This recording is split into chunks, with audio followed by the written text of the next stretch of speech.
All right, folks, good afternoon. Welcome to What Are the Odds with Barnes and Baris. And I am one half of that, Rich Baris, the People's Pundit. Don't miss the show on Wednesday, Inside the Numbers with the People's Pundit.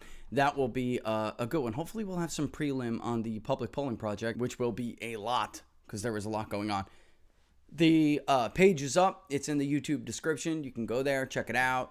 Again, if anybody's name is up there that wanted to be made anonymous, you know how to contact us. Go ahead and do that, and we'll make sure that's off. But we wanted the whole GoFundMe experience, right, to make it look basically transparency is key, right? So we want to show where the money's coming from, where it's going. All right, so there were a couple reported issues. What it was there was two ways to pay with a credit card. So some people, a lot of people, emailed us and said, hey, why are there multiple, steps? I hit credit card and it looks like I don't want to be double charged because it was like Stripe pay with Stripe credit card and pay with Stripe checkout, which is two different ways. So we just disabled one and went on from there. We didn't do offline donations. Somehow it still got in there, and I can see some of you did that. We'll work that out. We probably will return them to you and then have it done electronically.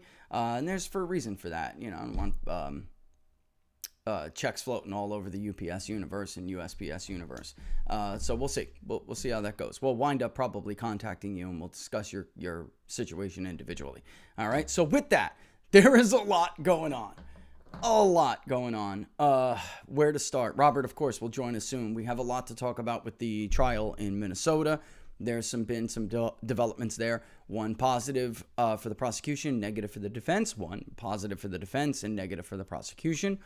However, I do think one is more significant than the other, and we'll talk about that in detail. Demographics, as if you watch the show, you know, demographics, party affiliation, it's really not enough in jury selection. The data is granular, and if you want to know whether or not you have a good juror, you cannot look at someone's skin color alone, their self-identification alone. It's just you need multiple data points to be able to find out what their belief systems are and to put them into the necessary box. Or, like what we do, pin them to a profile with different names. This is George. George is a 60-plus white male, and on and on and on. But I'll wait for Robert with that because he is the legal mind, and he'll join us shortly.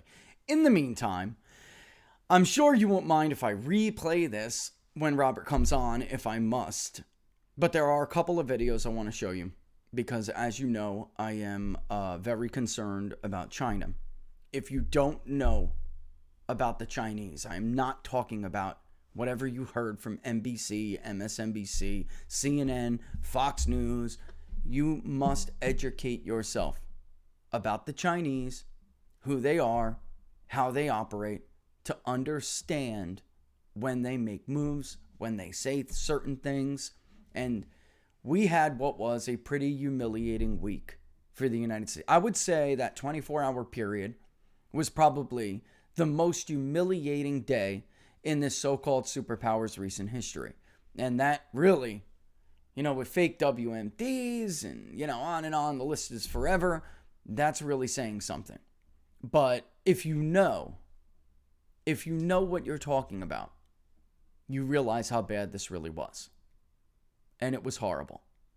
The slip and fall we can all look at and talk about, and I'm sure Robert's going to want to weigh in on that. But this is about a minute, and I'm going to play this for the full minute or so, and we're going to talk about it when we come back from this clip. Everyone wants to focus on the slip and fall. I'm a little bit focused on something else. I just think that adds to what we saw beforehand and makes it all the worse. All right, so let's play this clip, and we'll talk about it when we come back. We'll also discuss our deep concerns with actions by China, including in Xinjiang, Hong Kong, Taiwan, cyber attacks on the United States, economic coercion toward our allies. Each of these actions threaten the rules-based order that maintains global stability. 倒打一把是不行的。 Well, you can't blame this problem on somebody else. I have to tell you, what I'm hearing is very different from what you described. I'm hearing deep satisfaction that the United States is back, that we're re-engaged with our allies and partners. I'm also hearing deep concern about some of the actions your government is taking. 我们把你们想得太好了，我们认为你们会遵守基本的外交礼节。 Well, I think we thought too well of the United States. We thought that the U.S. side will follow the necessary diplomatic protocols.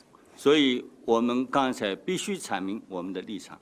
So for China, it was necessary that we make our position clear. 我现在讲一句，你们没有资格在中国的面前说你们从实力的地位出发同中国谈话。 So let me say here that in front of the Chinese side, the United States does not have the qualification to say that it wants to speak to China from a position of strength. We'll also discuss our deep concerns with actions by China, including in Xinjiang, Hong Kong, Taiwan, cyber attacks on the United States, economic. Yeah, that's replaying. All right. So actually, it goes on, and bottom line is, he says that you're really not in a position to lecture us. The Chinese are realists, and the global state of anarchy and these norms people talk about is not. They're just not affected by these so-called norms and rules and the global order that not just Democrats, not Democrats. It's DC in general. They have this phony idea of what keeps global order. It's not true. The world is a global state of anarchy, meaning there is no global 911. The UN is not efficient. There is no global 911 to call when the state is in trouble. When another state comes knocking at their door to rob them, to pillage them, to plunder them. Then the world is governed by realism. And the Chinese are realists. And they're pragmatic. Human rights, we're now back because I'm hearing what the diplomats are saying in the Biden administration, and it sounds like Jimmy Carter. So remember the cute little phrase Barack Obama had during the second debate in 2012 against Mitt Romney? He said, the 1980s called and they want their foreign policy back. Well, Joe, the 1970s called. Jimmy Carter's on the phone and he wants his failed foreign policy back. Human rights is not a foreign policy. And the Chinese are not going to be lectured by weak leaders from the United States who turn their intelligence communities on their own people. They are not going to be lectured by us when they have pictures of Hunter Biden. They're not going to be lectured by us when Joe Biden gets sent to Beijing in 2013 to be tough on China, but because of his relationship with his son, he cannot be. To the point where even the Washington Post runs an op-ed saying, what the hell happened? The truth is, China pushed Joe Biden into that race.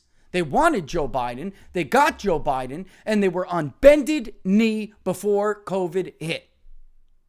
They feel emboldened not because America was disengaged, which the Andrea Mitchells and the media want to push. This is like unbelievable water carrying. They feel emboldened not because America disengaged under Donald Trump, because America stood up to them under Donald Trump. And they couldn't take another 4 years of him. So they needed to act. They acted mostly through channels in Wall Street. They pushed Joe Biden into this race, and they feel like they have their own president, which we have heard from the horse's mouth. This is not speculation. They feel emboldened because they feel they duped you, because they feel they won, because they've threatened Taiwan without pushback, because they did those military maneuvers without pushback, because they told our diplomats they had to bend over to get COVID tests and only the New York Post covered it and Joe Biden did nothing, and because they did that and called us weak to our face. And the only lecture Joe Biden gave that very day was to the American people for using the word China before the word virus. All right, now let's get to the clip everybody wants to see, which I know everybody wants to see. But this is why I care more about this. Ronald Reagan, John McCain, even Donald Trump, probably more so, constantly questioned about their mental and physical fitness by this corrupt media. It's the double standard that matters. I remember when Joe Biden announced in Delaware. I remember his geriatric shuffle coming down that ramp. And I wondered to myself, how are they going to cover this guy? How are they going to make this work? And we know the answer to that now. But a stutter does not cause you to fall walking up the steps. And worse, before that, he referred again to Kamala Harris as the president before he walked up those stairs. All after these events that were completely humiliating to us. All right, so let's just go watch it.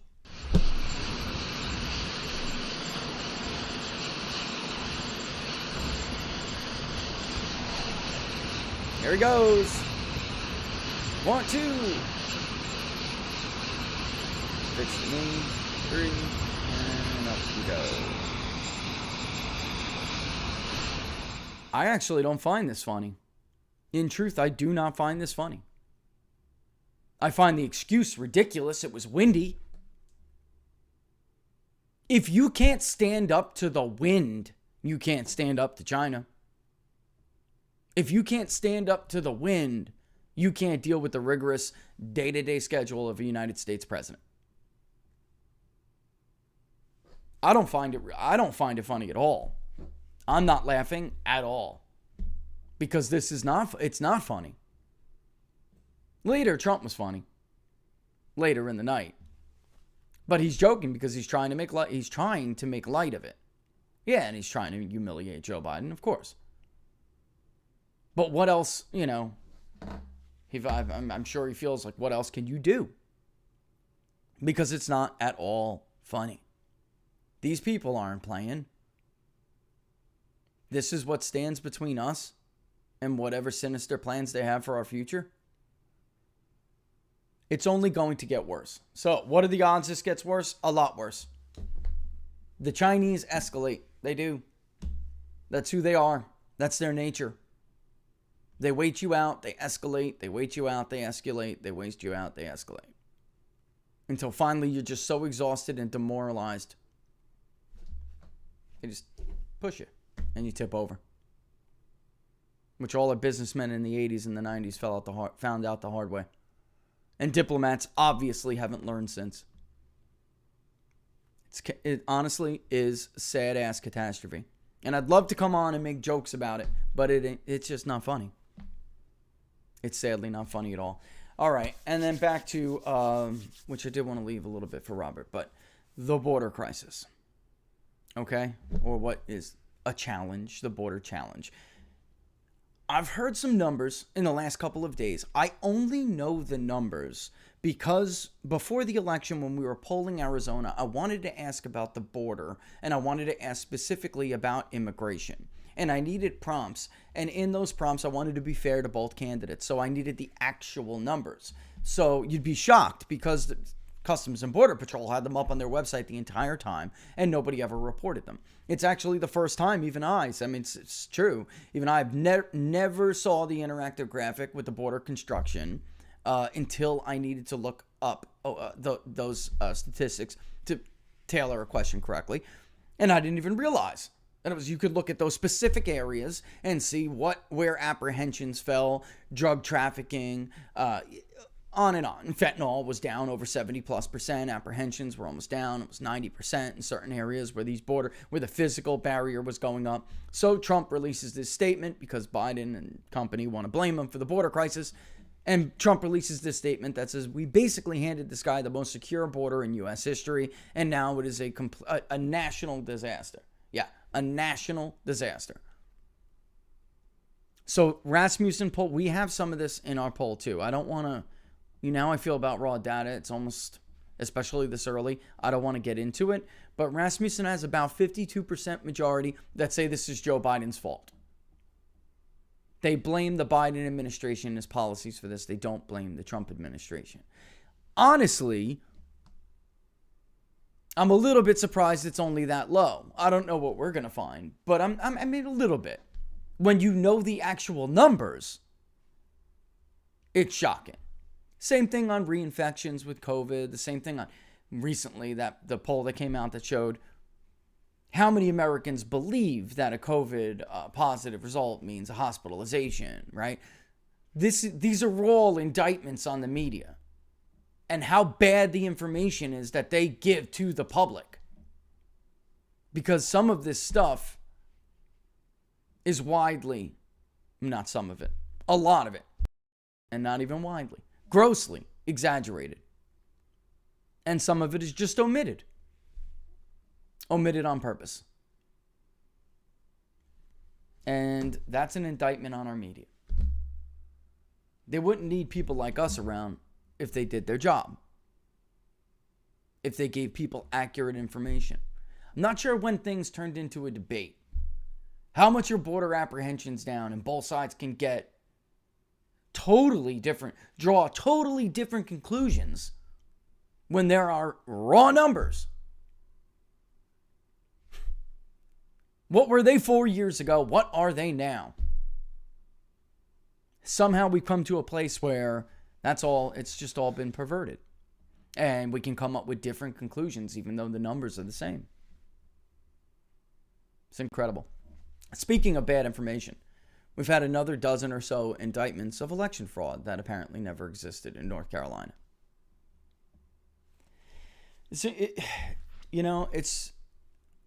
Folks, I'm shocked the channel's still even up. I really am.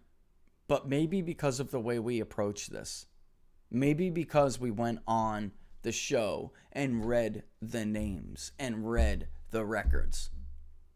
Maybe that's the only reason. But I know a lot of good people who are no longer on the internet, no longer on social media, because they simply tried to not even draw conclusions right off the bat. Just waded into the water. In fact, finally Saturday, Laura got an email from Jack and Company. And she is permanently suspended from Twitter. The excuse is ridiculous. The excuse was multiple Twitter accounts. She does not have multiple Twitter accounts. She could have access to the business accounts if she so wanted to. But in fact, that was never something she did, which they could easily look up. They could easily look up. You could trace an IP. Every time somebody logs into a certain account on their server, they have an IP address. They know who it is. They know the device. This is crazy. The truth is she's suspended because that's how the media used to get in contact with me. She was the gatekeeper. She's suspended because she put out the information that we did. And she's an easier target. She doesn't have Tucker Carlson calling her to come on the show. She doesn't have her name trending for 8 hours or 6 hours or whatever it was. So that's the kind of bullies these people are. Heard about bullies for 4 years. These are people that need, in the game of life, if it was a game of 9-ball, these are people that need you to spot them the 6 on everything they do. Everything they do. All right. That's my opening little rant. All right. Robert will be on here in a second. So let's start talking about this trial. All right. Because he'll add the legal element to it when he gets on. But let me start with the jury selection. Okay. This is not a typical. I'm laughing. It's not my life. I mean, so it's easier for me to laugh. If you're Derek Chauvin, you are not laughing right now. Oh, perfect timing, Robert. Perfect timing, my friend. If you are Derek Chauvin, you are not laughing because this is bad news for him. Really bad news. The bottom line is, this jury looks nothing like a jury you would expect from even in Minneapolis. And then let me just bring Robert on.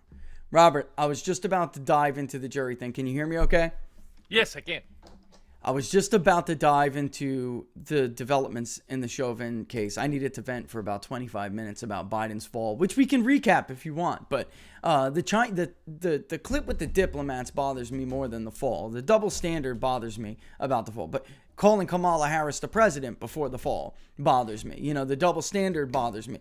The fall, walking up the steps, not down the steps, up the steps, I guess concerns me. But Chinese diplomats calling us weak to our face and embarrassing us and humiliating us like that in public really concerns me, because that tells you they believe they have a stooge in the White House who will do nothing, and they would never have dared to speak to our diplomats like that under Donald Trump. They certainly wouldn't have made our diplomats in Beijing bend over to take COVID tests to embarrass us. And only the New York Post, like the Hunter Biden story, covered that, by the way, which is a national disgrace. But we can circle back to that. Hey, what do you see when you see this jury? Because I see bad news for your former officer Derek Chauvin. This is a look, people don't realize Minnesota is still 80 plus white. Minneapolis, of course, is less so, but it's heavily female, it's heavily minority, and it slants younger than because when we're talking about those belief systems, age is a big deal, and this just doesn't look great for him on that end. I'm not sure we'll talk about that in a second. What do you think about the jury, first and foremost? From a demographic perspective, it looks like a conviction-oriented jury. From the question is whether there is details known about them from their questionnaires and from their social media profiles, and presumably juror investigation done by the defense that might have them fitting a different profile. It's clear that the defense clearly believed that the individualism of these jurors favored the defense because of the way they asked questions, who they challenged, who they didn't, questions they were aggressive to, questions they weren't. It appears to me that the prosecution is going off of basic demographic information and the defense is going off individualized information. And the question is, how good is that defense information? Now, my view is I have some doubts about it because their motion to transfer was denied because they failed to do meaningful polling. And, I've been telling people, lawyers now for over a decade, actually about 20 years. The first time I really used polling was in the Snipes case in 2005. But it was supposed to get indicted back then. I actually didn't get indicted until 3 years later because of legal strategies we employed. And that benefited West to the tune of potentially tens of millions of dollars. The IRS is a little slow catching up on some things, but that's another story for another day. That's another story. It is. But apparently they didn't do it because the judge was like, well, you haven't shown to me that there's going to be any difference between the jury that is in Minneapolis and the jury that's going to be anywhere else in Minnesota in terms of pretrial publicity. And I believe if they had done polling, they would have found that there was. Because we've already seen by the questionnaires and by the answers from the Minneapolis jury pool, very different answers than nationwide. And the question is, how much does rural Minnesota different than the rest? How much is rural Minnesota like Minneapolis versus the rest of the country? I'm going to guess it's a little bit more like Minneapolis than the rest of the country, but not that much more. And if we looked at the polling data from the whole country, there was about 1 out of 5 people across the country who hadn't read or reviewed much at all about the Floyd case. And my guess is in rural Minnesota, Floyd case didn't matter that much. It was, okay, they're writing about something in Minneapolis, whatever. It's just not something that I think was a big issue in Duluth, and I definitely don't think was big issue in what I call Fargo country, which is the whole rest of the state of Minnesota, particularly the northern and the western parts. If they'd moved this case up to a rural county, I don't see a bunch of jurors as affected by pretrial publicity, and I definitely don't see a bunch of jurors worried about their safety. And they could have proven that if they'd simply produced polling. It was a major, I think the defense has generally done a good job, but that was a major issue. You're saying to the judge, right? So you could bring it to the judge and say, listen, we conducted data research on this. This is what this is what we're showing you the poison here. I mean, this is not a viable option to have a fair trial.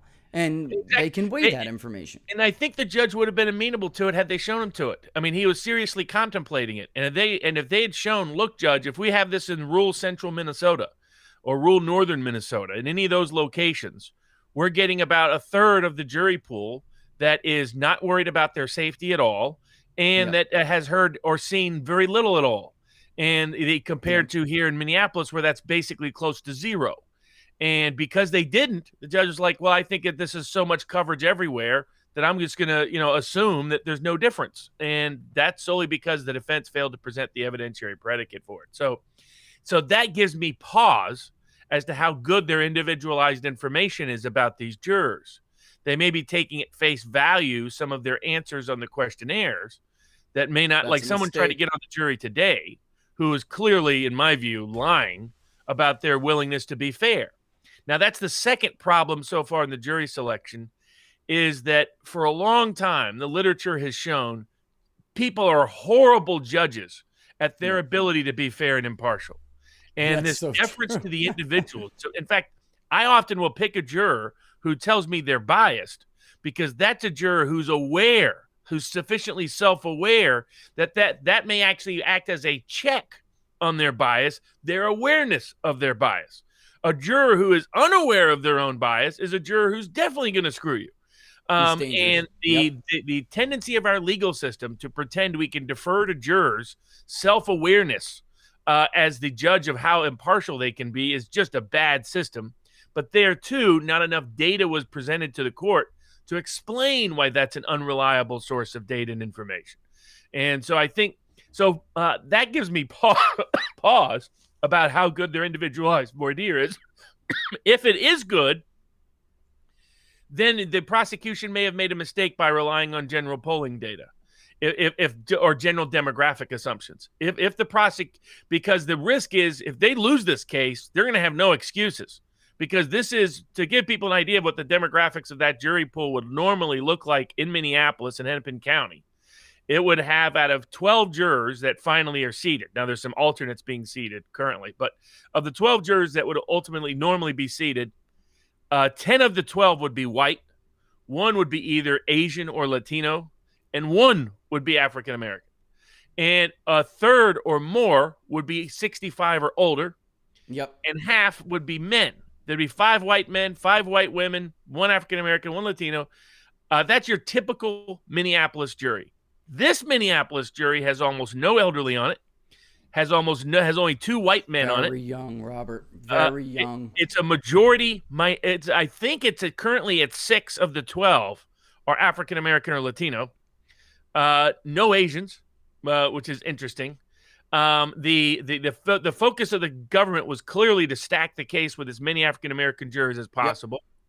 The problem for them is going to be if these jurors turn out, if the defense is right, that these are actually independently minded African American jurors. And one of the great myths out there is internals. Yeah. Internals. That African American jurors are always pro-government or anti-cop, put it that way. The reality is that African American jurors convict at a very high rate in criminal cases with an African American defendant. And it's not that they're deferential to police, it's that they will often be skeptical of the criminal, the accused criminal. In this case, you have a weird dynamic where the accused criminal is the victim and so forth. But in that background, because they've been victimized, African Americans as a group have been both the biggest victims of crime and the biggest victims of police misconduct. That's why often they can be unexpectedly, from the public opinion perspective, impartial when it comes down to this. Now, I think that's more likely amongst African American men than it is amongst African American women, who tend to see in George Floyd their son. In other criminal cases like this, if the victim is someone they think they need to protect, they will be very harsh to the person that's been accused. And so I think the age profile, a lot of millennials, some Gen Xers, the racial profile, the gender profile, is the most democratically oriented anti-Chauvin jury you could get. The question is whether the demographics match who these people are. And we won't. Now, the upside for Chauvin is he got a very big evidentiary ruling in his favor. Yeah, explain that. That's a big deal. Explain that. I mean, if they have one or two strong internal locus of control, Robert, this alone could hang this jury. Explain this. Yeah, so it's probably, you could even, someone could write a book about it, the myth of George Floyd. It looks like what really happened in the George Floyd case, based on the defense theory of presentation of the case, based on evidence that will now come in from a prior arrest almost 1 year to the date of his death, is that when George Floyd gets pulled over, his reaction, or has police approach, his reaction is to try to buy time. And his, oh, I'm worried about my mom. I'm worried about you're going to shoot me. I'm worried you're going to do something bad to me. But the reason why he's being non-compliant and resisting arrest is because he's trying to get rid of contraband that's on his body or in his possession. And he's either trying to get rid of it outside of the car, somewhere inside the car, or most problematically, ingesting it. So he has sudden ingestion of lethal levels of drugs. In 2019, that's what he did. He ended up being hospitalized, nearly died. The defense argument is he did it again in 2020, and it explains the cause of death. The court is letting in that happened in 2019. Not all of the tape, not all of the information, but letting in the core facts that he had a pattern of, when he's approached by police, ingesting a lethal amount of drugs, and that he almost died previously when doing so. I think that has two effects on a potential jury. It all depends on how impartial they really are. One is it takes the white hat off of George Floyd. This isn't some poor innocent guy who just got randomly harassed by the police over a $20 counterfeit bill, who got thrown on the ground and had a knee on his neck for 8.5 minutes. He's a guy who every time he gets caught tries to ingest all the illegal drugs on his body and keeps almost killing himself, and maybe that's why he died this time. So the white hat is removed from George Floyd. And then it is a major causation problem. Can you conclude beyond a reasonable doubt that the sudden ingestion of a lethal level of drugs did not cause his death?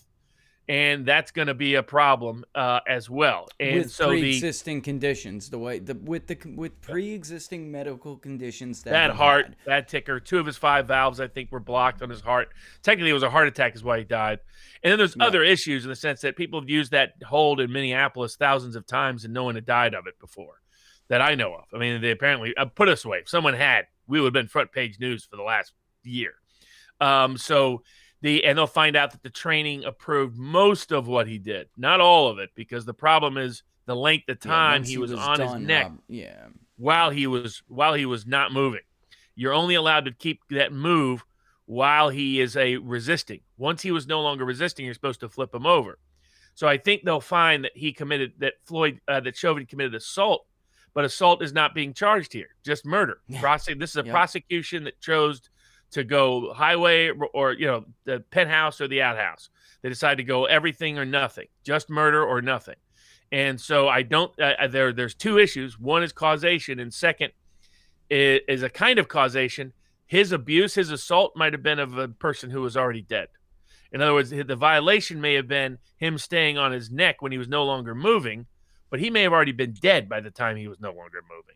And that's what the medical examiner. That's exactly what the Hennepin County medical examiner wrote. I mean, look, there's no evidence of that he died. It was caused asphyxiation. There is that, what is it, 1.5 minutes or 2 minutes, right? And where the other officer is even saying, hey, he's no longer struggling. Maybe we should let him up. Right. And but what the medical examiner clearly is wondering why they couldn't take it the next step is, if you look, he's no longer moving during that time. And while most people say, well, then why didn't he let him up? What the medical examiner is saying is he may have been dead already. So we can't say. And it really does come down to whether or not, how impartial they really are. Because, look, and I don't know how they could do this, but if the defense knew the difference between what he ingested in 19 and 20, Robert, it could go a long way. Because maybe he stalled and ingested a delayed release version of fentanyl in 19, and then this time it was like a patch or something, and he just swallowed the whole patch, because that would do it, man. I mean, well, they found those. It appears to have been fentanyl because they have a picture of him. They weren't sure what it was on his tongue when the police came in, and apparently they found evidence of that in the back of the squad car with his saliva and DNA on it. So it appears that what it was, he was trying to take as much fentanyl as he could. And so that toxicity is not because of long-term use or using over the course of the day. It's sudden ingestion of someone with a heart condition who the paramedics had told him the year before was at risk of dying already. So I think they'll be able to show that he did a sudden ingestion of a fatal dose of fentanyl in the moments, and that's in the moments before the knee was put on the neck. And so I think that creates a major causation problem. But from a political perspective, imagine the scope of kind of a hoax this was by the media. Look at all the memorials to George Floyd, the songs to George Floyd. And it turns out he's a guy who probably just OD'd because he was trying to hide evidence of his criminal activities. That's what the real story of George Floyd is. Again, I'm not a fan of Chauvin. Long history of problems. I think he misused. Right. I think he was used to doing things that were outside of the rules, in my view, that were abusive. However, the core of the Floyd story is mostly false, it appears. Yeah, that's I was getting into that right before you popped on. That it's really, the common thread here with all of these stories, Robert, is how disconnected reality is from the information the media provides to the public. And when we're polling, and I don't want to get into some of the early stuff, but if people are paying very close attention, even when those who say very or a little, it's a major difference, and I think people are going to find it fascinating because it's almost in some instances the more closely you could be paying attention, then the more uninformed you are, because that means you're being exposed to more false information. And whether it's whether you're infected with coronavirus, how likely is it that you're going to end up in the hospital? That one was ridiculous the other day. The percentage of people. For folks that don't know, the answer is less than 5%. And it's less than 5%. All Americans said over 5%. I mean, even Republicans thought it was more than 5%. Only 30% of Republicans even got it right. Almost no Democrats got it right. And most Democrats thought over half of the people are going to be hospitalized, which is it's a tenfold. It shows you the great success of fear-mongering by the media in the COVID context. And part of it's been reinforced by some of the establishment people on the right. Your Ben Shapiro's of the world have not done a great job highlighting the fact that this is almost all hype. And so it's a major weakness and limitations of the press, but it's extraordinary how many. It's a great way. And by the way, notice how few people have done that polling question. That they've been the few people who have occasionally sporadically done it have had these results come back. I think they overestimated your risk of death from COVID by 100 times. The ordinary person thought, there's a substantial risk you'll die from COVID if you get it, when there's a tiny, minuscule risk of somebody dying from COVID, not with COVID. Because, by the way, just a reminder, folks, according to the official COVID data, George Floyd died from COVID. Yeah, right. He had COVID within a month, and he died. So according to the CDC, COVID killed George Floyd. Killed George Floyd. Just a little reminder of how nuts our COVID stats are. That's how crazy and out of control, right? How loose we got with this coding. This is how loose we got with this code. And immediately into this thing, coding we've never used before, by the way. Never used coding like this. And look, this is totally different than anything. Pneumonia, the flu, this is something totally different. And, that had to be explained to people who aren't in the medical field, including me. That's, to me, though, Robert, that's extraordinary. Really is. No, extraordinary. No doubt. So, those polling, I think, we may see a surprise in the Floyd case. We'll find out. Depends on how independent that jury is, how right the defense was in reading that jury. Yeah. It is the COVID data polling, but it's all reasons for better polling, for people to support the public polling project. Because, if we do seasonal polling, we can capture this information about how bad people misunderstand COVID. We can capture information about how many people have different views in the demographics of response to the Floyd case and the Chauvin matter. We can capture information like how unpopular a lot of these let's have boys compete in girls sports and go into girls locker rooms really are. That's on there too. That's on this one too. I got to send you the link because I don't know. I haven't sent it to you yet, but finally we had to work out some bugs over the weekend. Some people were reporting that there were two ways they thought they were going to be double charged. There were two ways to pay with a credit card, and it was because there was a Stripe credit card option and a Stripe checkout, which is like their own, in native thing. But we wanted to keep it on big data polls so people weren't crazy redirected. So we removed that second option. Now the flow should be very easy. If anybody has any other problems, keep letting us know. But we had a pretty good weekend this weekend, and we put it up. It looks like very much like a GoFundMe experience. It's got the cause, multiple steps, but all right there where you could just click through it and donate real easy. And then on the right, the donor wall. The idea is transparency here. I really want to keep pushing that, but I'll send you that link because I got to get that out to you. It looks good. It looks better than it looked before. And the idea is openness. And that the point is to, if we had this accurate data, we could course correct before we make these ridiculously horrible decisions. And we could see how badly the public is being misled. What threw my ears up, Robert, listening to some of that jury stuff was men. And I was thinking about some of the polling we have done. White men saying that they were concerned about when their names would be released. So you have to listen in between the lines. So, they don't outwardly say, hey, listen, am I in danger if I give you the wrong verdict? They're like, so when's the judge going to release the names of the jurors? Kind of are you concerned with that? Kinda. Yeah, so those are the people who are going to never end up on the jury, Robert. They're just not. And they're terrified. So they're going to get people who don't care, or they have so far anyway, getting people who don't care because they are, they want to convict anyway. That's the way I was reading it, and it just sounded like and not I think good for that's the defense. The case with the majority of the jury, but there's probably 3 or 4 that are. It's interesting. It's African American men. A couple of them appear to be very independent of mind. If they're answering honestly. And they have backgrounds that are different. In other words, they're entrepreneurial types within the African American community, and so they're much more likely to be of independent mind. So they may be the ones leading. If there's a group that leads for Chauvin, they will be the ones.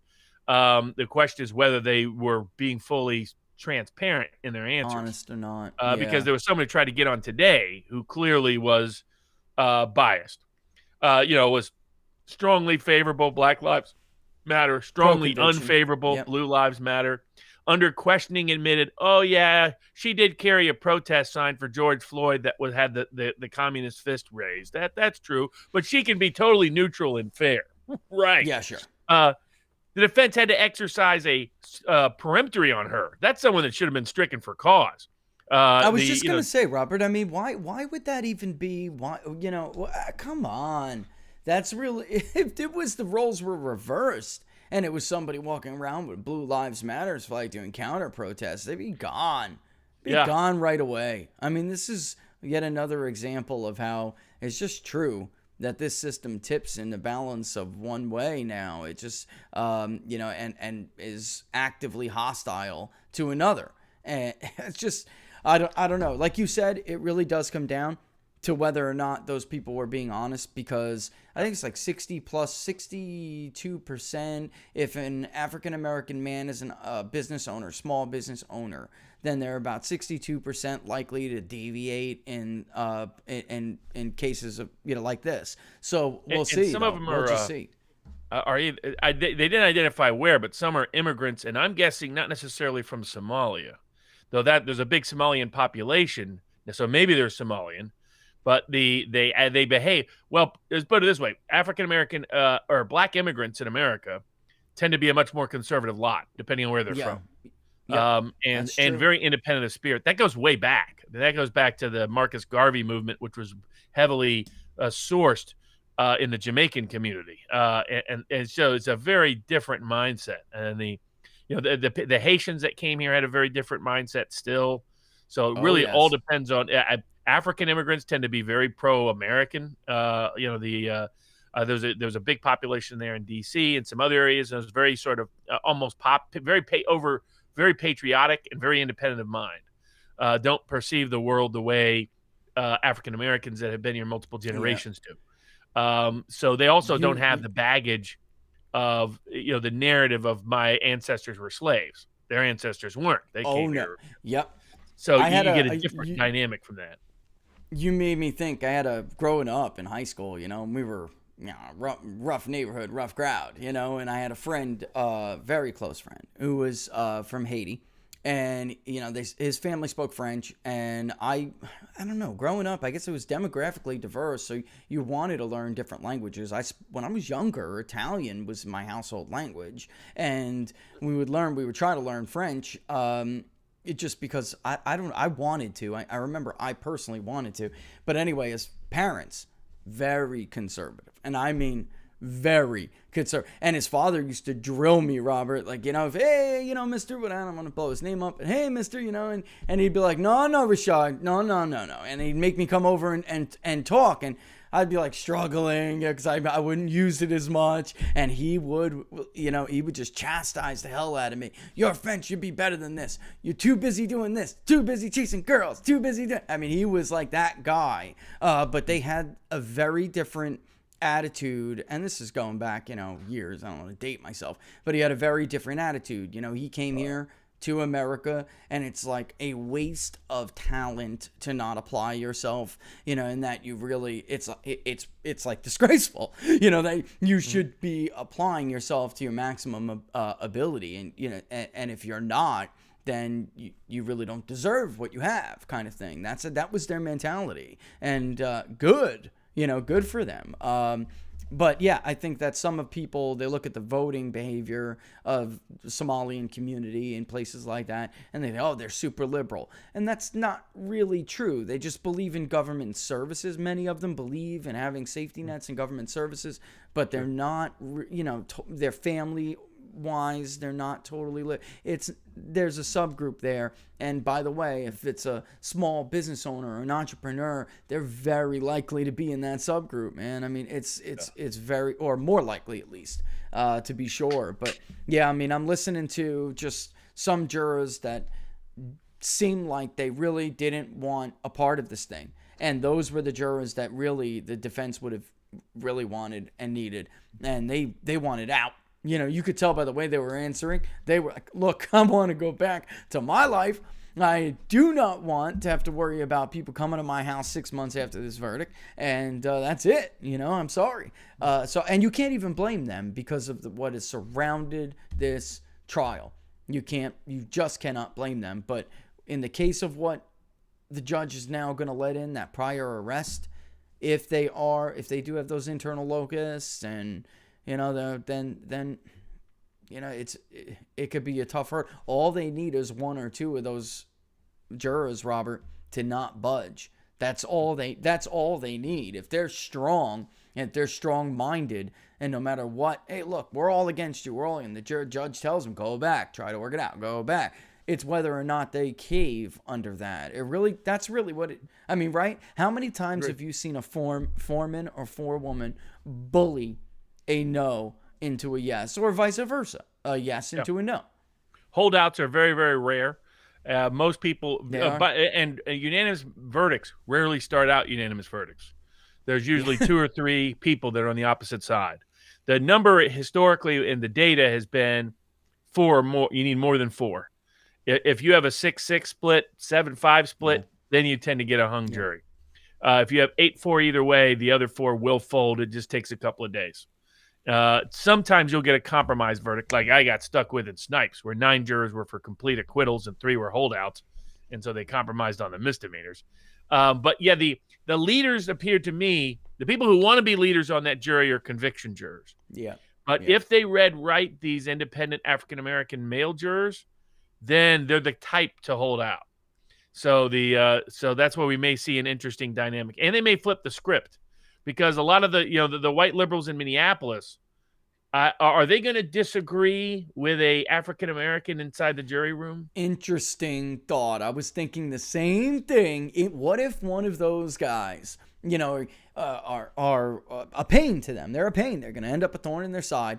How are you going to lecture a self-made, independent-minded African-American man? How are you going to lecture him on the experience of being a black man in inner city America or whatever, suburban, whatever, metro America, because it's metro. I mean, that's it. How are you going to lecture him on that? I've seen it done before. I have. And I've seen white media liberals turn on men like that in an instant that they think was on their side, and they just kind of shift and change their labels a little bit. I mean, but it's tough when you're in the room, Robert. It's tough when you're in the room and you're face to face with somebody. But yeah, that working on this kind of work, that was one of the more shocking things. How many true holdouts there really are, which is not that many. You need a solid build before you even get into the pressure phase, right? So it can't be 2 against 10 or 1 against 11. It can't be that way because that person's going to cave more likely than not. They're going to buckle. Yeah, about 95% of the time, 98% of the time they cave. It is true holdout is a rare mindset kind of juror. And so we'll see how it all unfurls and unfolds. But speaking of independent African American men. Nice transition into the potential Trumpian ticket in Georgia. Yep, that's a good way to pivot. Listen, I got to disagree a little bit, though, with the strategy. If you're going to rob our ideas, okay, then at least rob them right. I personally think, and this is me speaking, I gave a nice little thing on Friday about this. Like, trust me on this. I personally think that because if Vernon is going to run, all right, which is the buzz, if he's going to run, he is a legislator, okay? And it would make more sense to put him as the senatorial candidate against Warnock, since you know and I know the fight is going to be in that Atlanta religious Baptist black vote. And if you want to chip away at that, I actually think that Vernon Jones is probably the better bet to do that because of his base of support, because of his history. And if you want to take an executive branch from somebody, then Herschel is the better bet. So, and it's just history, Robert. It's historically celebrity candidates, celebrity turned businessmen turned political figure candidates have done better at the gubernatorial level. And legislators tend to be seen as more, I don't even want to say effective, but believable. So it's believable Vernon Jones could run for Senate because he has legislative experience. And I don't think, I think honestly, pushing Herschel into the senatorial race is a waste of talent. I'm just saying, that's personally what I think. Yeah, I mean, I think either one is a better candidate than what has been previously presented by Georgia for either office. And I agree that I assume they're pushing Herschel towards the Senate because they think that's a tougher get than the governor's race, and they think Herschel is right now the stronger candidate between he and Vernon. And I'm assuming that's why they're doing it. I agree. I think I just don't believe I just don't agree with that. I know I agree with your assessment on why they're doing it. I don't agree on that conclusion. I think it's superficial. Yeah, I mean, Herschel doesn't have a way to combat that souls to the polls vote. And I mean, I'm not saying he can't do it. Of course, I think he can. And I think that a unity ticket would be a better way to go in the end anyway. And that basically you would take that deficiency away from Herschel if you had Vernon a little bit one below him. You know, so if you have 2 African-American Republican qualified candidates running for the 2 top ballot races, then, you know, the better positioning would be to put Vernon against Raphael and to put Herschel against whoever inevitably ends up the Democratic candidate, which do not be surprised if it's Stacey Abrams again. All right, so if she comes back for round 2, she shows a lot of people a lot of favors. I mean, folks have to understand how that played out with Stacey Abrams and why she went nuts claiming voter suppression. She convinced rich white liberals to give her millions upon millions of dollars to flip the state of Georgia with voter registration drives, which is a great place to pivot to Kelly Loeffler's voter registration drive, Greater Georgia. And I am telling people the following. Let Kelly go to her husband's friends first, and then we will find out how they spend that money and whether they spend it effectively. She doesn't need your money right now. Right, Robert? She doesn't need our viewers' money right now. She can go to her husband's. And the other extraordinary thing is just the fact that this reflects both what the Republican establishment's attempt to hijack the issue of election reform after it was their fault in Georgia, their fault in Arizona, partially their fault in D.C., their fault in part in every state at the state legislative level, failure to take action in most of the states, Wisconsin, Michigan, to some degree Pennsylvania. Pennsylvania to some, yep. For them to now try to hijack the election reform project. To give an example, well, with Kelly refused to take any remedial action prior to the first vote, failed to take meaningful action prior to this recount, to the recall. I mean, I'm blanking, but to the second vote, to the runoff vote, and then promised that she was going to make a stand in the Senate, and then after the events on January 6th, ran and hid. She should never have been appointed by the idiot governor there in Georgia. She should never have been promoted as the primary candidate. Shouldn't have been selected over Doug Collins. Whatever people's issues are with Doug Collins, much better candidate than she was. And she completely blew any chance she had. She should just get out of politics. So, people like her are the problem. So by definition, they cannot be part of the solution. And to give an example, the Republican National Committee, Romney McDaniel, has put in charge of their election reform project is completely bogus. It's not sincere. It's being run by one of the lawyers who helped corrupt the failure to properly do things after the election, including in Georgia. I had personal professional experience with one of the main lawyers they put involved. She's incompetent and she's a problem. And that's who the Republican National Committee has picked to help run their election project, which is just another scam. Just like most of what they did after the election, saying they were raising money to challenge Trump, was fraud. They can get away with it because of their little small print that nobody ever read in their marketing pitch, but it was fraud. They raised over $250 million, and almost none of it went to reform elections. The Republican National Committee is just one big fraud committee run by another Romney family member who's part of that same mentality and mindset. If anybody keeps giving money to the Republican National Committee or the Republican Senate Campaign Committee or the Republican Congressional, they are wasting their money, and they're giving it to people who are undermining what they care about. Just burn it. Just burn it. Just take a lighter, get a book of matches, take your wallet out, and just take some cash out of your wallet and just hold a lighter to it and burn it, because you might as well. You're doing nothing. It is serving their purpose, not yours. And I'll tell you what, I got a call behind Rona's back, and I'm going to say this. I got a call behind her back, and basically, like, listen, this is where they're going with this election integrity project. Do you know these people? And it was 2 names, right? And my answer was very simple. Where the hell were they? Where the hell were they when the states were calling people like us, like mad, and saying, what do we do? How do we proceed? The RNC has abandoned us. That was what everybody told us, guys. Just so you know what they did with your $250 million. Everybody told local officials in Georgia, in Arizona, in Michigan, in Pennsylvania, in Wisconsin, on down the line. They abandoned us. We are a skeleton crew working with nobody. Maybe they gave them a little bit of a crumb. Here's access to data center, which was not good enough. I mean, that simply was limited. Not what they needed to do. The data people for the RNC who was running in Georgia lied. I watched them lie to the face of Trump's team, saying they were going to help do a whole bunch of data work, and then he didn't do hardly any of it.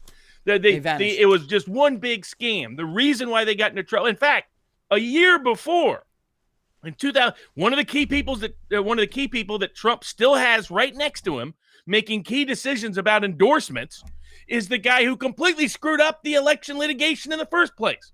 He was one of both the people who ran the Trump campaign were really RNC people more than they were Trump people. That's problem one. Bill Priestap and his buddy there, and the or not Bill Priestap, sorry, Bill. I'm blanking on his name, but them and the lawyer. No, you're right. Bill was his second campaign. He replaced Mr. Unicorn in New Mexico. The one I called Brad. Yes. The guy got in trouble in Florida. Brad Pascal. Yes.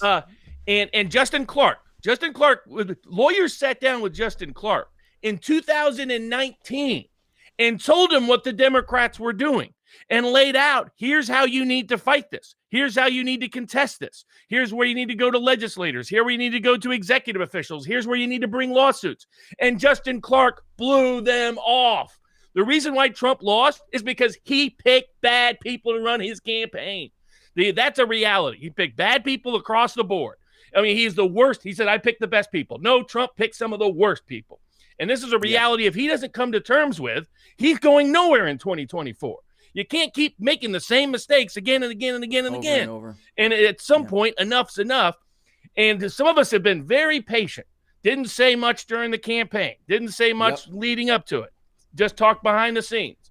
Didn't say much in the months afterwards. But when you keep hiring the same idiot losers who cost you the last election, don't keep them on. I mean, at some point, recognize that's your fault. That's your mistake. Quit hiring idiots in doing so. You hired some of the worst people. Quit doing it. Otherwise, some of us are going to have zero confidence in you going forward. And this is a problem. Justin Clark should be nowhere near anything related to the Trump world or universe. He is single-handedly one of the key people responsible for why Trump's lawyers why Trump got completely sideswiped in what happened in the election. That's really partially on Trump. He knew it was coming, should have seen it coming. His own people were warned a year before, and it was his people who failed to take action.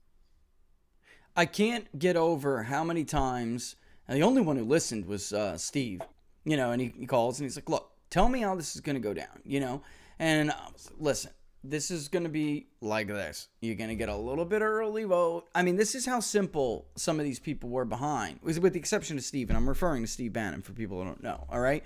I'm like, Steve, this is what's going to go down. You're going to get a little bit of early vote, state depending, because it will be different on certain states. But in North Carolina, even Kentucky, states like that, you're going to get a little bit of early vote dump. Bang. All right? And that's going to be a lot of it. And then you're going to get the election day vote. You're going to have to see whether or not that election day vote not only overtakes that initial dump, but there will be a final late mail-in drop that will be so pro-Biden, it will break historical margins. I think some of them thought I was talking about like a little bit, and then some of them didn't think it would be possible to have that, to have that much. And I was trying to explain to them, look, not only is it possible to do this, it's very easy, especially if you've been doing it for a month, 2 months, like this is something that some people just didn't take seriously at all. And then come election night, you have some of these people you're talking about, oh, this is a great victory. Oh, it's impossible. And here I am, the lonely voice. I will say this. Well, not lonely, but one of the few. And I will say this. Only Steve believed me. Only Steve believed me. I was like, Steve, this is not over. Watch. 2 a.m., buddy. Don't go to sleep. 3 a.m., buddy. Don't go to sleep. And he was the only one, because I think, he kind of has he understands the nature of the political opposition for him. And he knows what they're capable of. He won't put anything past them. I guess, he's like very skeptical that he can ever be surprised. Right. So, and the other thing is, for the most part, these guys underappreciate is Trump himself has not a long history of having good issue instincts. Go back, Trump has always had good policy instincts on issues of trade and war, but his reading of the political environment has been completely dependent on his access to the populist part of his base, either through key advisors or his tracking them on social media, neither of which he currently has. And that's why you've seen such a weak presentation since he's left the White House, and a weak presentation the last month he was in office, frankly. Well, we got the two developments just today. You have Jason Miller saying he'll be back on social media with his own media platform, and then you have the endorsement of Jody Heiss against Crappy Burger. Right. And you look at that. I mean, one of these things don't strike me as well planned, well executed at all. They're off the cuff, listening to the same establishment insiders. And for give people context, the reason why Trump was able to completely crush people in 2016 wasn't because he was ahead of the curve on a whole bunch of issues. It was because in 2014, he brought in, through Roger Stone, Sam Nunberg, and then later on Corey Lewandowski. And all he had Nunberg do was track the populist part of the Republican base. So listen to what Michael Savage was talking about. Listen to what Laura Ingraham on talk radio was talking about. Listen to what Alex Jones was talking about. There's a reason why Trump's early base heavily overlaps with Alex Jones's core audience. It's because Trump aggressively mimicked large sport. I mean, go back before 2015 and find Trump talking aggressive on immigration. You're not going to find it. Instead, you'll find interviews in 2013 where he was talking about how Romney was too tough on immigration. So Trump was not ahead of the curve on that issue at all. He came up with it after he saw look at how much he understood about education core reform. God bless Trump, but that was not a core issue. He was ahead of the curve. Oh, I remember that. It was in 2000. But if you listen to his campaign speech, you would have thought he knew it instinctively. Why? Because he'd spent a year having people just tell him what the conservative talk radio and independent populist portions of the base were saying. So he's just listening to Rush. He's just listening to Jones. He's just listening to Savage. And they're giving him summaries. And he's paying attention to Breitbart and Steve Bannon. And consequently, that's why Trump's speech, where Trump was ahead of the curve, is unlike all these establishment types listening to the Washington Post and the New York Times, which Trump does way too much these days. Quit worrying about what's in the Times. The Times is a useless publication. Don't obsess over the Times. Don't fit the stereotype. Writing, you're going to use one of your opportunities to communicate to the world and complain about the Times again? I mean, come on. It's past that time. But the old Trump was not focused on that, because when he was building in 2016, he knew the Republican primary base didn't care what the New York Times said. That's right. That's why he was brilliantly on pace everywhere.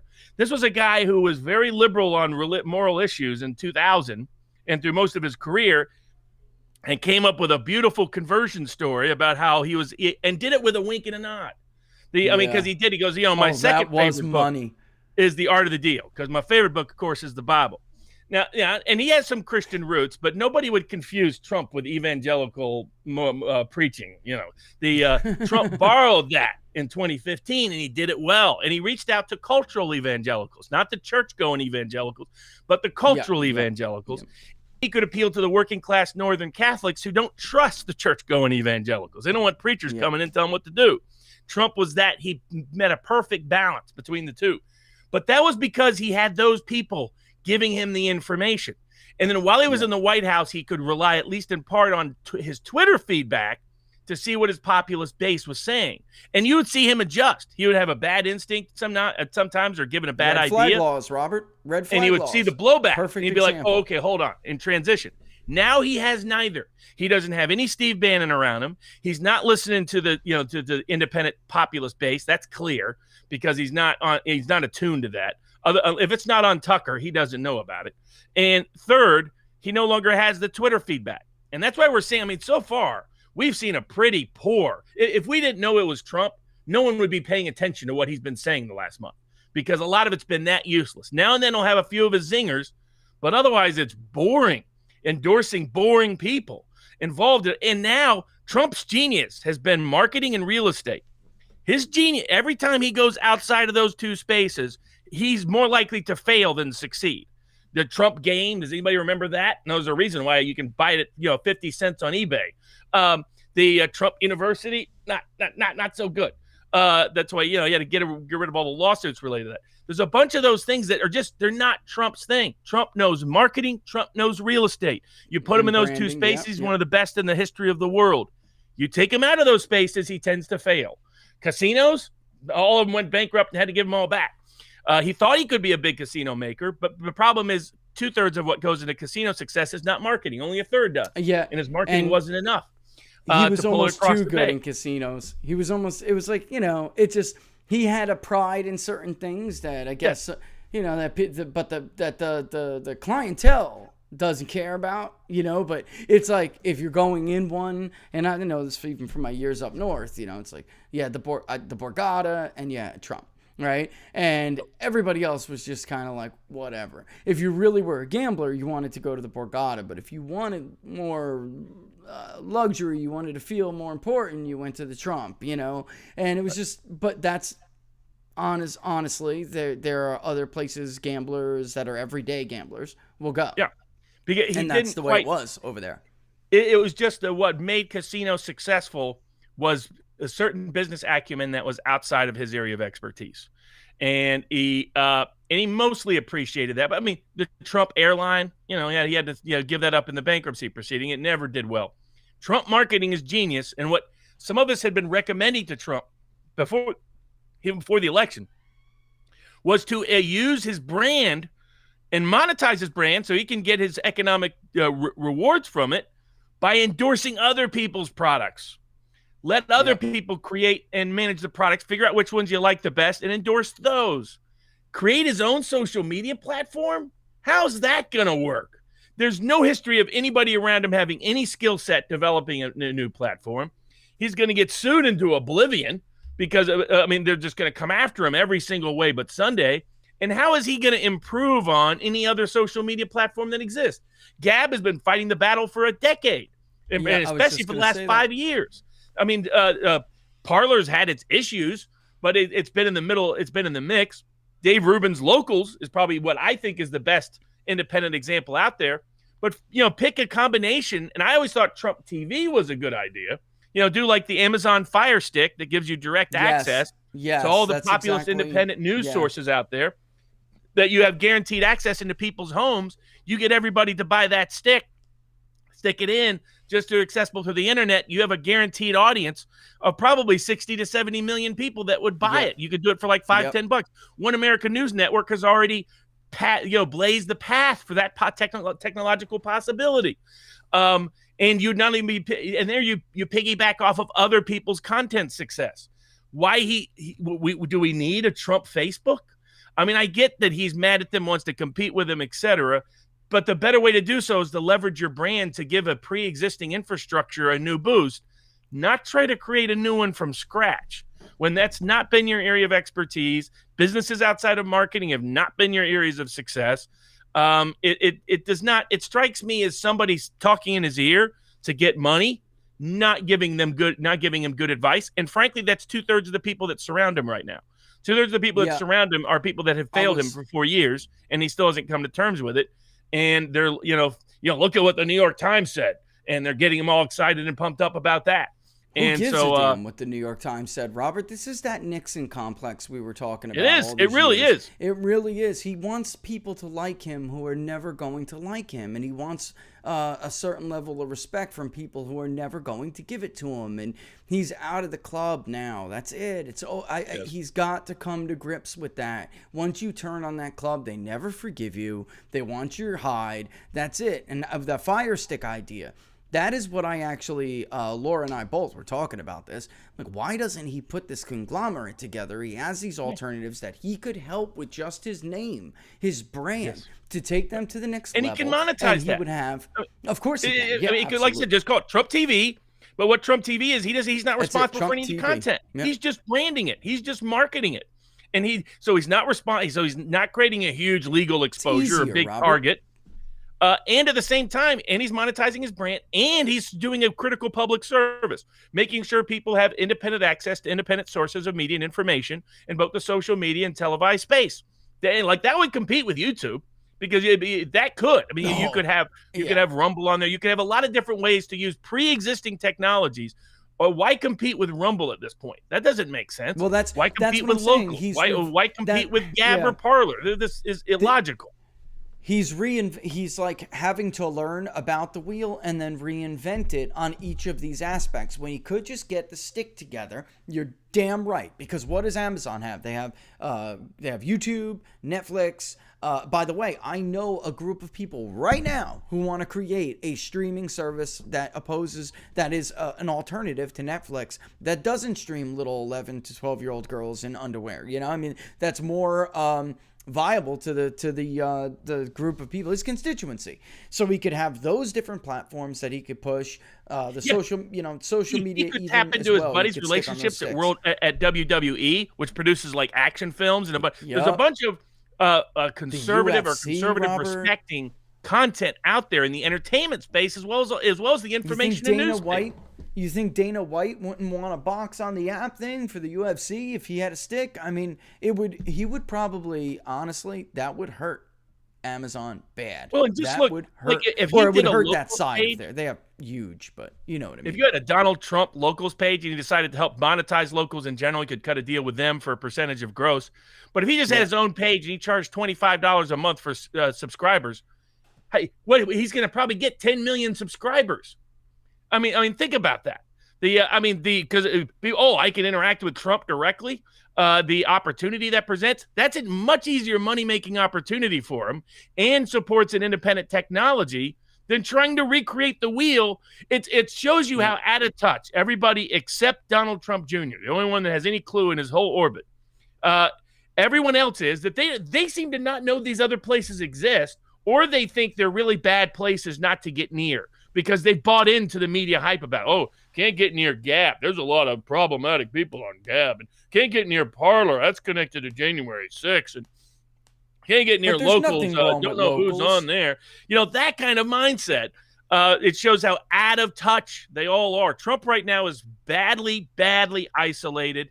He's getting bad advice. And so far some of us who have been waiting and not taking direct action ourselves because we didn't want to, if Trump steps into the space, it totally mucks up any plans you have, are going to move on now. I'm already putting together a potential team of people on the election context, some other great lawyers who have done the same thing.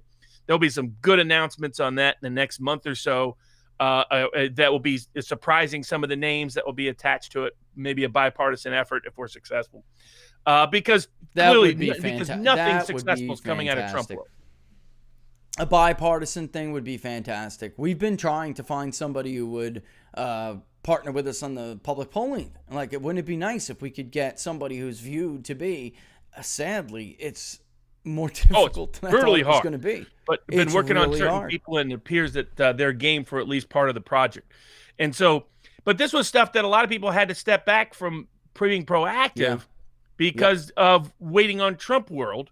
And it's clear Trump world is he's reading the New York Times and issuing a letter every now and then and endorsing people that are useless to endorse. So far and having pipe dream projects that have very little realistic chance of meaningful success. So it's been deeply unimpressive. You could spend more time building up your political machine if you were to do it the way we're saying to do it, which is to let the professionals who are already are in these spaces and are doing their job. Talking to the people at locals like I have, a lot of work goes into this, Robert. When they get that live stream up, it had been a lot of work and effort. I don't understand why you would think that, I'll learn the wheel, then I'll reinvent it. Just attach it, free up your time, have a revenue coming in that doesn't take a whole lot out of you and, out of your time, which would leave you with more than enough time to build enormous machine, which, by the way, something like a locals could help you do, by the way. It could help you build a machine. With these, it could be a one-stop shop place where, again, he could probably make it on the conservative side $25 million a month. Think about that. So people understand the numbers we're talking about. Donald Trump would be raking in millions. He could charge $25 a month for a subscription to his own locals page, and I think he would get at least 1 million subscribers easy. He had about 100 million subscribers across all social media platforms. The norm is at least 2 to 3% of your total support are willing to be paying support. So you're probably talking closer to 50 to 75 million a month. Plus, on top of that, he could probably get a piece of everything that locals does just by pushing local. As an example, it doesn't have to be locals. It can be Gab. It could be Parler. It could be other places. It could be MeWe. It could be Rumble. It could be a combination of them. It could go into business with doing the Trump TV, when promote One American News Network and Newsmax and Steve Bannon's the program and Alex Jones' program. All of those, and he could get a piece of everything. Again, One American News Network blazed this path 3 years ago, and the technology was getting better and better and better. So everybody would order their own Trump TV stick, get it, and be able to plug it into their TV or computer and get access in one-stop shop location. So all of this, and he could monetize his brand directly, and then that's what I'm saying. They have to shut down the entire internet to keep him off. OAN even Newsmax, he's friends with Ruddy. I mean, are you kidding me? He would jump on this in a heartbeat. Are you kidding? Yeah. Rumble would be on there. You could have alternatives like Rumble. Don't own if he loves anything. the Twitter, if he loves the Twitter format, I can give him a Twitter alternative. That's not Parler. That's not Gab. Oh, yeah. I don't. Gitmo Life is fantastic, right? Yeah. He could send that to the moon tomorrow. There's plenty of those good ones. And he doesn't understand. On average, these places that have developed, it took them at least a year and a half, 2 years to even get off the ground. And it took him another year to work out all the kinks. He's not going to recreate the wheel in some short time period. So, I mean, this is just someone has fed him a pipe dream. I can be Zuckerberg. Robert. I can replace Zuckerberg. Not understanding also why Zuckerberg is what he is. Not understanding that there's certain ties and connections there that Trump will not have and that people won't be interested in. And so it does not make any sense to me at all. What he currently is planning, but almost none of what he's done since January 7th has made much sense. And it's because he's got bad advisors and he's taken bad advice. And people are seeing that Trump, without a bunch of smart generals around him, is just good half the time. Just to be clear, I'm sure his social media will blow up, for the short term. But what I'm saying is, you can't do that in every space. You cannot do it in every space, and it doesn't maximize what is it going to replace? And time. Is it going to replace Facebook? Is it going to replace Twitter? I mean, and is it going to be better than Gab, better than Parler, better than MeWe, better than Locals, better than Rumble?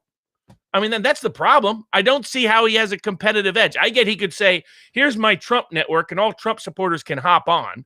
And you'll probably get maybe, let's say, 20 million people join for free, something like that. But what are they going to do with it?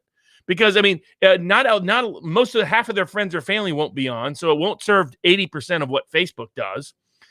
You could make it an alternative to Twitter, but how will it be better than Gab and Parler? And by the way, none of those make money. So, I mean, Twitter's never made money. So that's not a particularly economically successful brand. And he's going to get sued like crazy because he owns it. Anything he owns, he's going to get sued for. How is it going to be better than Rumble as an alternative to YouTube or than BitChute or Library or Odyssey or any of the other alternatives? I mean, these places have taken years to develop their technology. So it makes far more sense for him to monetize an existing product than for him to, and again, he's got zero success in the tech space. There's no history of Trump creating tech successes. This is not Trump brands. Trump doesn't create other than real estate. The real estate he understands everything about it. That's because he grew up in it as a kid. It was a teenager. He was learning about concrete and a whole bunch of things, working with crews on site. Those are things he understands. Every time he's tried to go outside of something that's not marketing and not real estate, 2/3 of the time, at least, he's failed. The Trump game didn't work. Trump airline didn't work. Trump University didn't work. Most of that didn't work. Trump casinos didn't work. Most of that didn't work. And people have confused Trump's success in one area with being universally successful, just as they've assumed his good policy instincts on certain issues and his 2016 campaign reflected good political instincts across the board. When you look at Trump over time, he's not shown that capability on a range of issues. He has relied upon, in the past, he had hired smart people politically. He quit doing that after Bannon left, frankly. So he's got Stephen Miller to help him write speeches and give him some policy feedback, but that's about it. There are so many things he could have done to draw attention to Biden's failures in just the month of March. Robert, I expected him to become like a spokesman for the domestic manufacturing sector. I mean, he could easily. There's 100 things he could do. An American generator company who would love to chase after him to put his name, slap it on the as part of their product. First of all, they're anti-lockdown. They're responsible, but they're anti-lockdown, so they just see synergy there. But I thought he could be because one of his best.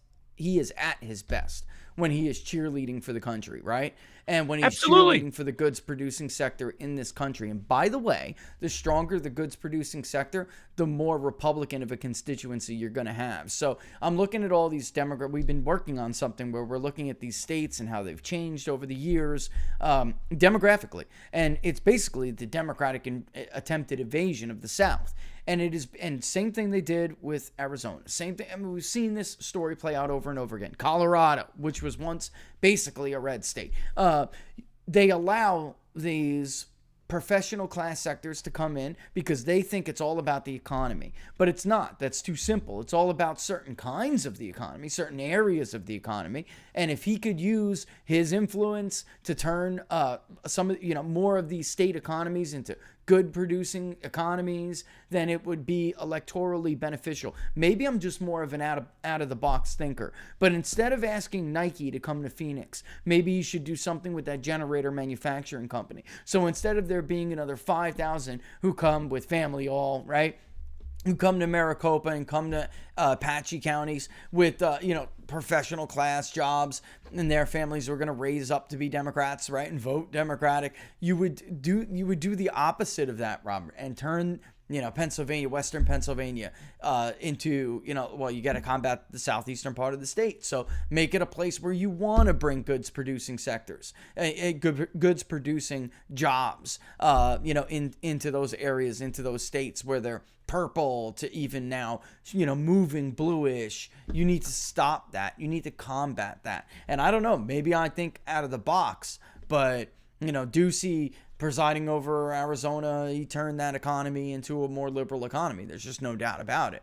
Same thing we'll see that with Texas eventually too, by the way. We're going to see that with Texas. The reason why Texas has been red so long is why. What industries carry Texas? Texas is not the oil booming state it was 10, 20 years ago. You may think it still is, but it's changing. Georgia, they single-handedly made that a competitive state because of one region in the state where the economy itself changed, and it attracted different people that are not Republican voting people. This was a major lesson of the 2020 election, and I tried to bring this up as much as we could. Looked at the census data over and over again. This was about the moving economy and where these sectors ended up. And that changed the look and the composition of these states. It's not that Mitt Romney was so much more appealing to Georgia 7 and Georgia 5 even than Donald Trump was. They don't look the same that they did in 2012. It's not the same place it used to be. And I don't understand why people can't get that. And then once you do get it, well then how do you address it? How do you combat it? Right? And he could be a cheerleader for those industries and help those industries out. And I'm not seeing that happen. I'm just not seeing any effort like that. I mean, that's where he was correct. And Bannon was correct, was that a class-based appeal, cross-racial class-based appeal is the future of any successful Republican Party. And that's why the media is doing their race hoax out of Atlanta.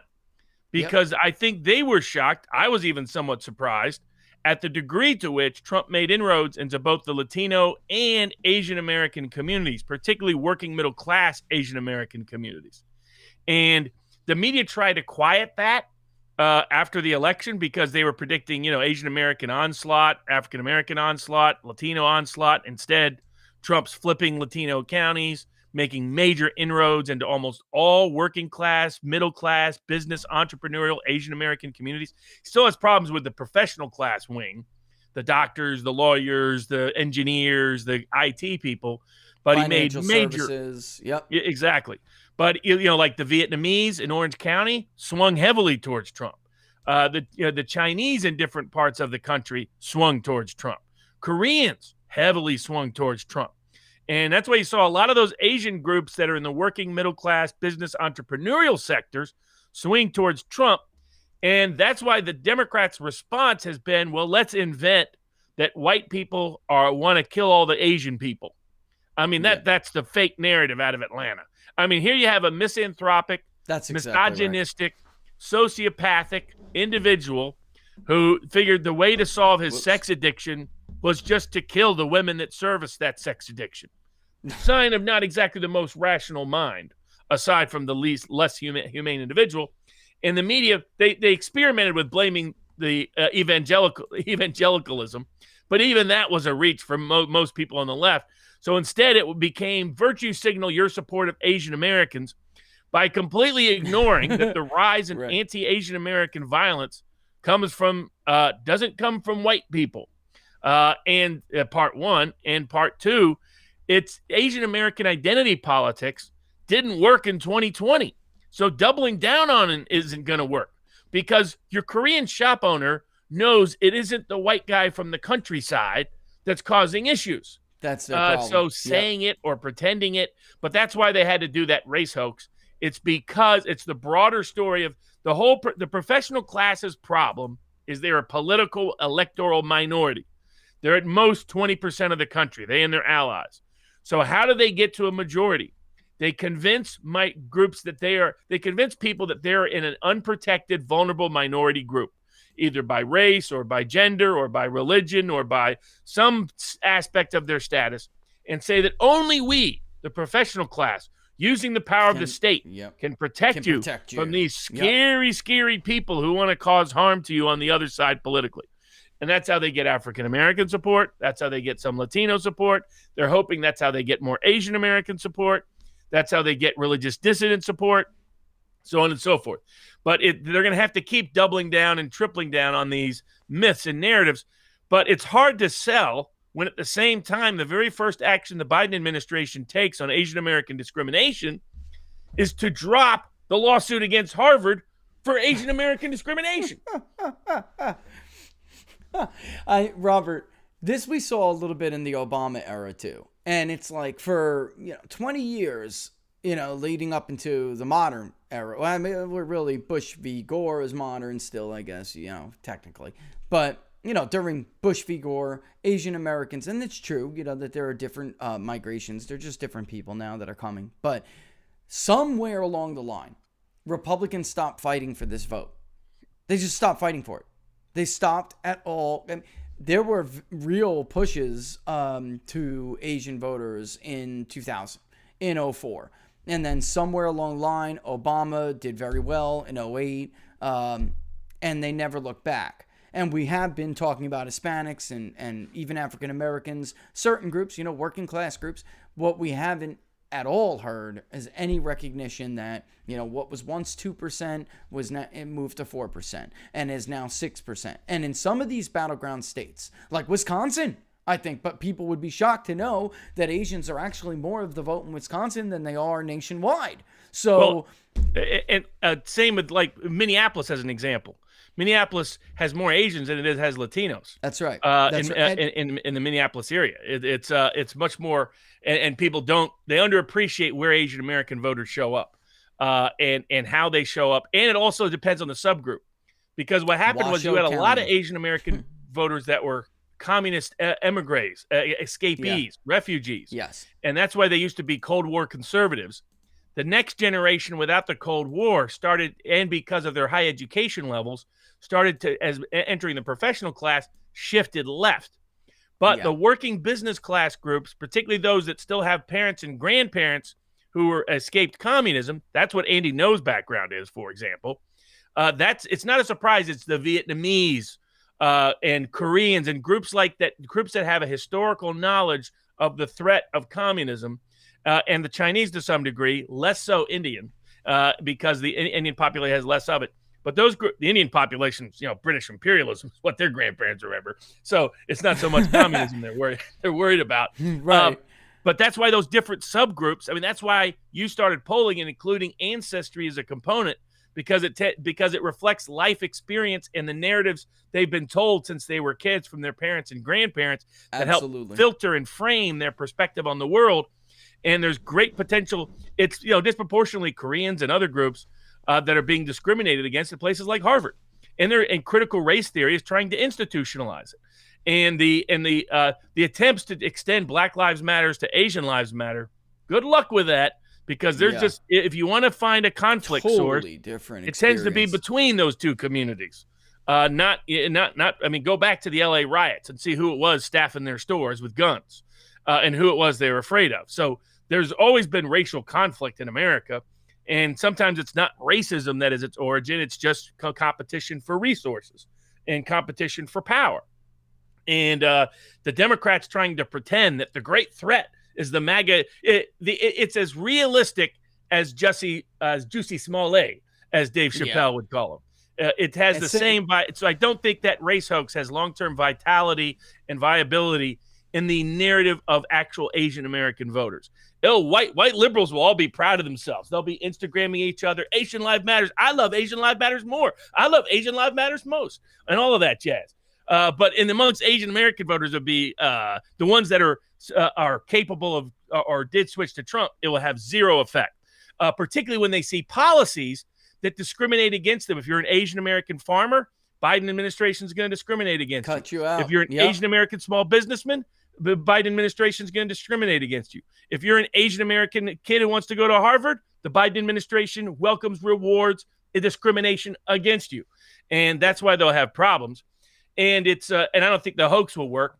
But of course, Biden was too busy. Really, they should do a meme of him walking up those steps of just getting alternatively slapped by Putin and Xi, 1 minute to the next. To the next. Could you imagine if Putin had challenged Trump to a debate? Trump would have taken him Trump up would have done on it right that, away. Robert. Trump would have had fun with it. He absolutely. He would have done it with Xi. He would have done it with anybody. He would have done it with the North Korean guy, the man he called Rocket Boy. North Koreans are making fun of us. The North Koreans. Yep. I mean, they got people that are still starving in their country, and they're making fun of us. And it's because people should go back and read a book, The Shadow of Kissinger, or I think it's called Kissinger's Shadow. And the reason is because Kissinger the author describes Kissinger's existential imperialism. And it was a combination of continental philosophy, a poor man's version of it, but it's your typical, it's like somebody who learns it from a philosophy professor at a community college who doesn't understand actual philosophy, and it's just sort of watered down continental philosophy. But, instead of I think before I am, it's I bomb, therefore I am. I invade, therefore I am. That's the Kissinger mindset, and it's intellectual history. And what we have is an entire State Department and national security apparatus under Biden that grew up watching TV shows like West Wing, where they're like, I'm going to be like that someday. Can sing all the lyrics. Best and the brightest. Exactly. The best and the brightest. The people who probably can sing all the lyrics to Broadway's Hamilton, probably been to see it 7 times. And that's who they fancy themselves. They probably dress up as little colonial Hamiltons for their dress shows in private. And then they grew up influenced by Kissinger's sort of approach to the reason, I bombed, therefore I am. I invade, therefore I am. I lecture, therefore I am. And then you combine that with Woketopia, worshiping at the church of Woketopia, and you get the disaster we had last week. Because the reason why China and Russia and North Korea respected Trump is because Trump believes in national sovereignty and realpolitik. He's not going to sit down and lecture North Korea. He's going to try to leverage and negotiate what he can get so that North Korea is no longer a threat to the United States. Same with China. He's like, you do whatever you want in your own country, but when you're stealing our jobs, we got to fight back. That's why I always said I don't disrespect China. I think China has done a good job defending China's interests. It's just time we defend our interests. Yeah, that's and the same with Putin right there. Right, you recognize that Russia is an ally, not an adversary, on almost every major foreign policy issue. How Putin governs Russia is up to Putin. And that's like people are like, oh, he's a killer. And that's where Trump famously said, well, America's had a few of those too. And everybody was horrified. Yeah, the media was, oh my, you can't say that. You can't admit all the assassinations we've been behind. Operation Condor. Research that and where it came from. It came from, in part, a man named Henry Kissinger. So these guys believed, they thought they were going to go into this China conference, and they were going to, that they would be welcomed for their moralizing lecturing to the Chinese.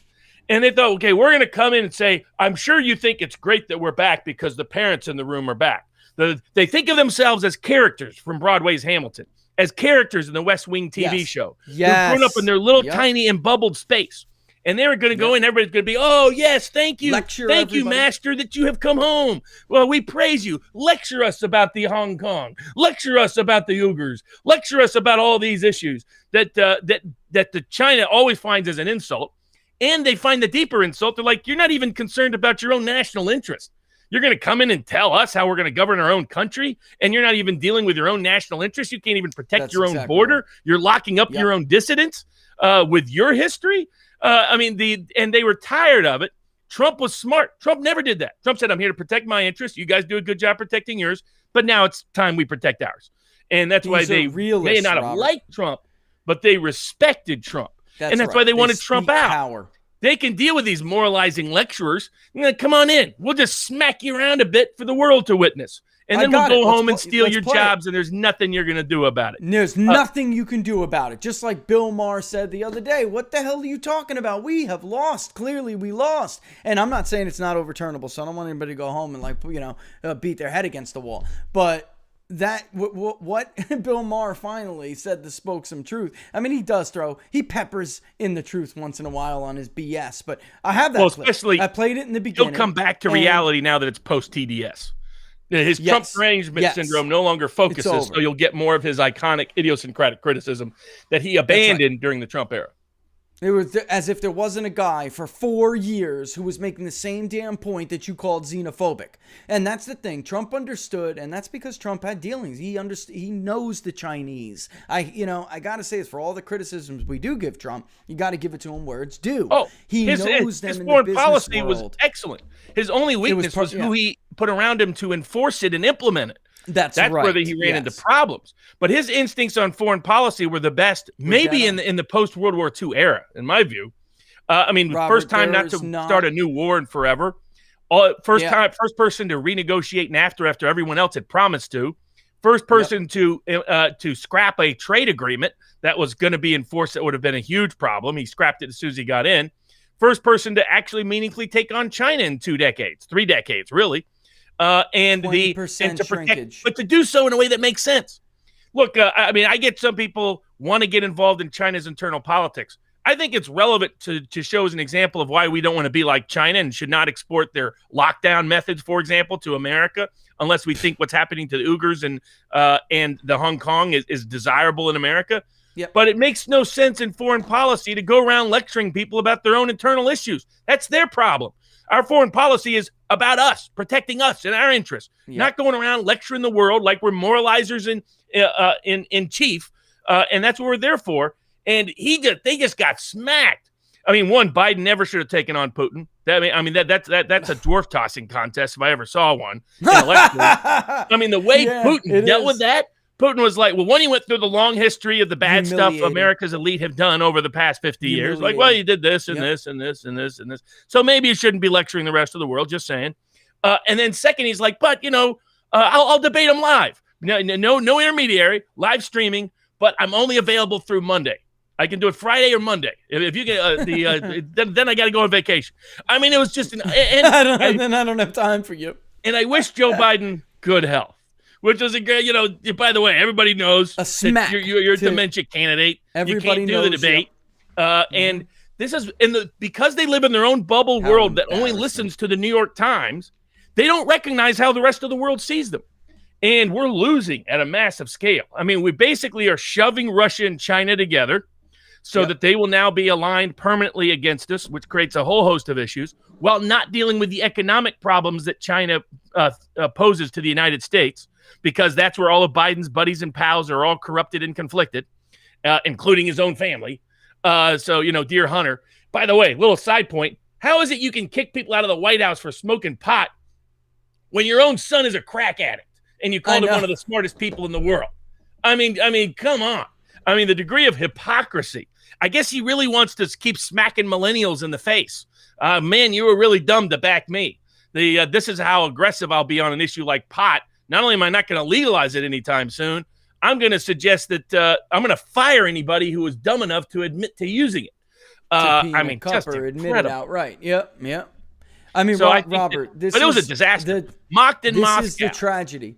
This is a tragedy of great power politics. Exactly what's going on. This is John Mearsheimer's tragedy of great power politics. They are going to build a balancing coalition against us.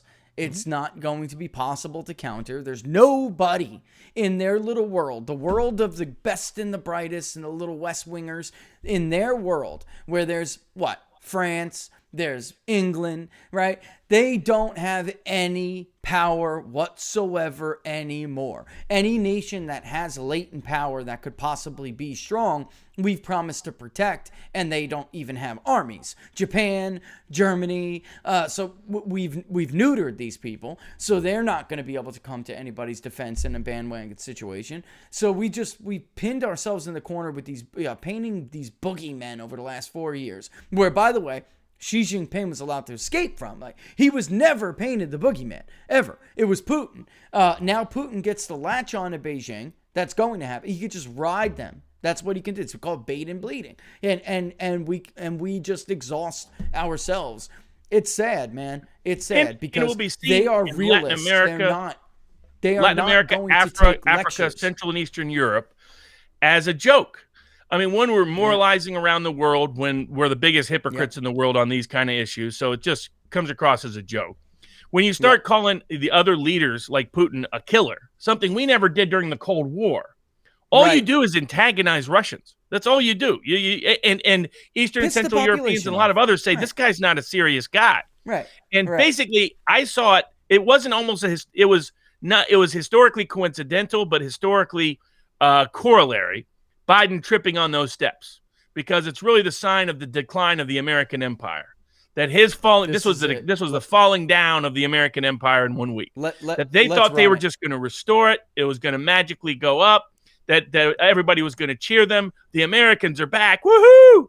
That isn't what the rest of the world doesn't want anything to do with it. They disagreed with Trump because Trump was very good at defending America's national interest. But these people, they're like, you people are idiots. We're going to humiliate you on your own soil on national TV, and there's nothing you're going to be able to do about it. And that means the whole rest of the world is going to say you're a joke. You're run by an old, decrepit old man who's a dementia candidate who can't walk up the steps, who managed to fall down 3 different times while trying to brag about people about how good his health was. And it's sad that none of that is hyperbolic at all. I mean, here, let's run. I would play the clip of the diplomats again, but it's 1 minute and 30 seconds, and we're getting close, so I don't want to take that 1 minute and 30, but that is what they did, Robert. I mean, they mushed us. They mushed us. It's like a mush, you know? Great. We do not believe that you're in the position of power to speak to us. That's it. I mean, it was so humiliating. They would never have said that under Donald Trump. If people go back and look at Trump's Twitter account and the rest, he mostly avoided lecturing North Korea about issues, lecturing China about issues, lecturing Russia about it, because he saw it as counterproductive. Instead, he would say nice things about Xi, nice things about Kim Jong, whichever Kim Jong it is that's in power. The relatively nice things, or try to avoid unnecessary controversy with Putin. And it's because we need them as allies in certain contexts, and where we disagree with them, Russia and China have no problem respecting someone defending their national sovereignty. They may be at odds because their economic interests are different than the other countries, but that they see that as, okay, that's somebody that's a reasonable person. That's someone who's being smart. That's someone who's trying to negotiate from leverage and power. They have no respect for someone that comes in and tries to moralize and lecture them. They're never, especially not the United States with our history. Because it's not real. It's not real. No. This is what I've been saying. Fake, human and rights we're is hypocrites. not. Yes, human rights is not a foreign policy doctrine. This was tried during the Jimmy Carter era. It was a failure because it's not real, because what you're saying is absolutely correct. We're hypocrites. We don't have the standing. When you vaporize a Reuters journalist and then lie about it, and so, then you don't have credibility in this area. When you kill a U.S. citizen along with his 14-year-old cousin without a trial or a jury, you don't have credibility. When you turn the U.S. intelligence community on its own people and run psyops, which a whole world knows is a psyop, Russia collusion, you do not have credibility. I mean, this is, Robert, the problem is so many Americans really don't understand what they understand. Right. It's fake. Right. It's fake.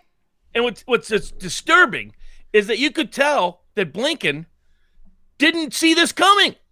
No. It's like, of course this was, I mean, he actually starts off with a part of his speech where he's like, yes, the grown-ups are back in the room. Woohoo. This is like some 6-year-old prep school kid taking over and saying, I'm the mayor, I'm the sheriff, I'm the king. Out of that movie, High Plains Drifter. I mean, it's nonsense. I mean, but what's amazing is the disconnect. It shows the degree of the disconnect. Like, to these leaders, they see immigration problem, the border crisis that Biden has recreated. And the people coming in are being honest. They're like, why are you here? Well, because Biden invited us. That's why we're here. Because Uncle Joe said, come on in. There's going to be some free cookies and milk if you show up. And all of a sudden, AOC's on vacation. It can't do those staged photo ops along the border. We're not hearing kids in cages anymore, even though Obama invented it and Biden has recreated it. But they're smart enough just to use plastic instead. Whole new level now. Completely. So, but Mexico's mad about this. Central America's mad about this because it's destabilizing their countries, creating caravans coming through their countries. It's empowering the cartels because they're the leading smugglers of human beings, are cartels. Go back and watch Sicario, the sequel, the second Sicario movie. And there you'll find them talking about it in the film.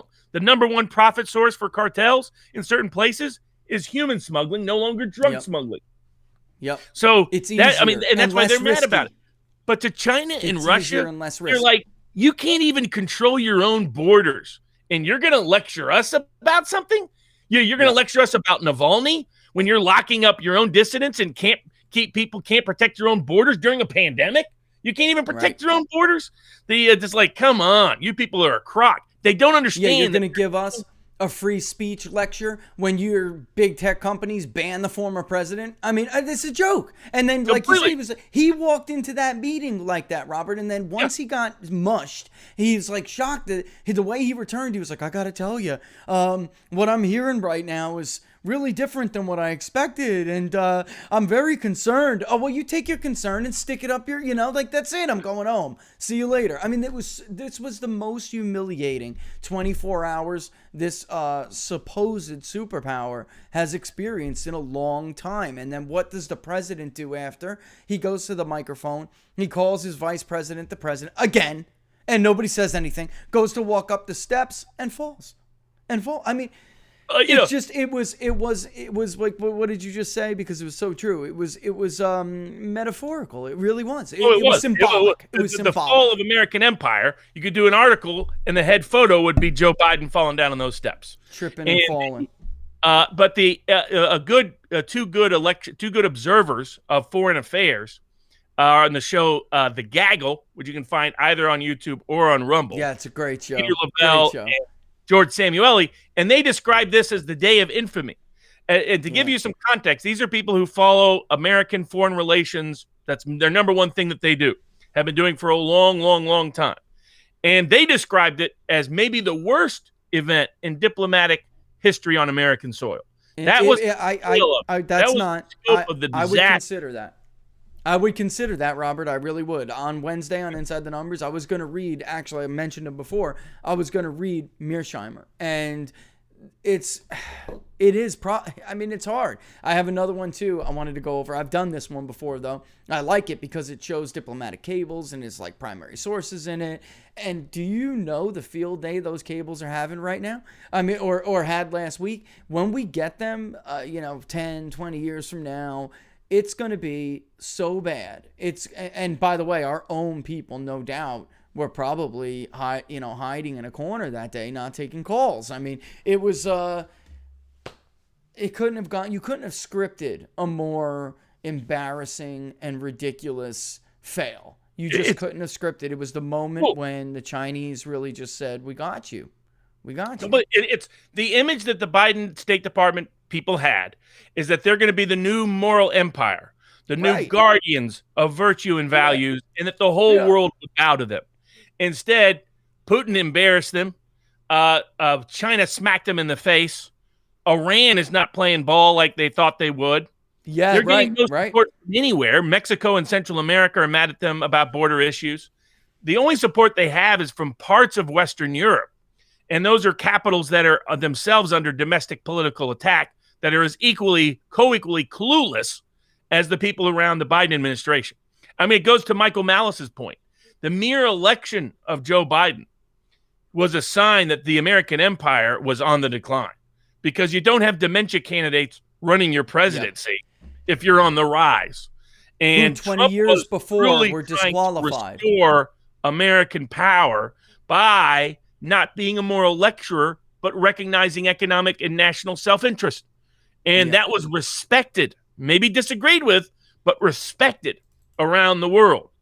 And instead, the Biden administration still believes in a hegemonic empire, but instead of it being an economic powerhouse, it being a moral wokester lecturer of the world, using its military and intelligence and surveillance power to achieve it at the expense of its own citizenry, border, and economy. And what they're discovering is the rest of the world has no interest in it. Even the Russian critics of Putin are like, we don't want this woke world. Even Macron in French are like, dear God, we don't want any of this insanity. Keep it out of here. So wokesterism is deeply unpopular around the world, even in certain most Western capitals, while at the same time, nobody has an interest in or belief in or trust in American moral supremacy, particularly from the Biden administration, which has been so hypocritical and so duplicative in its or deceptive in its behavior.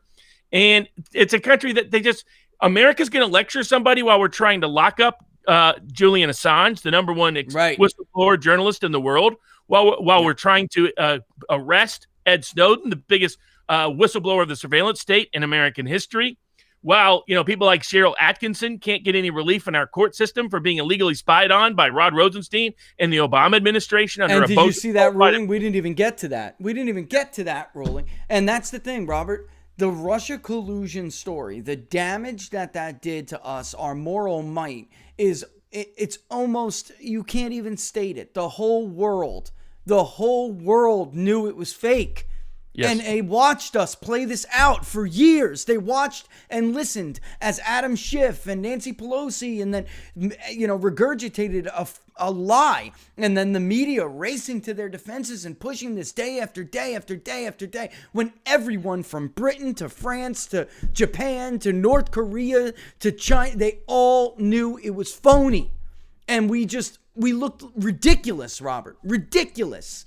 And there's no way now for us to say, you know what, you can't use that secret police force to go after your dissidents in the West, Xi Jinping. You can't do that. And he's like, oh really? You have a dissident too. It's called Republicans, and you used it on them. So right? So exactly. They have so many easy. The hypocrisy is so clear. And the thing is, the media has bought their own. The other problem with the Biden people is they just listen to the New York Times and the Washington Post and MSNBC and CNN.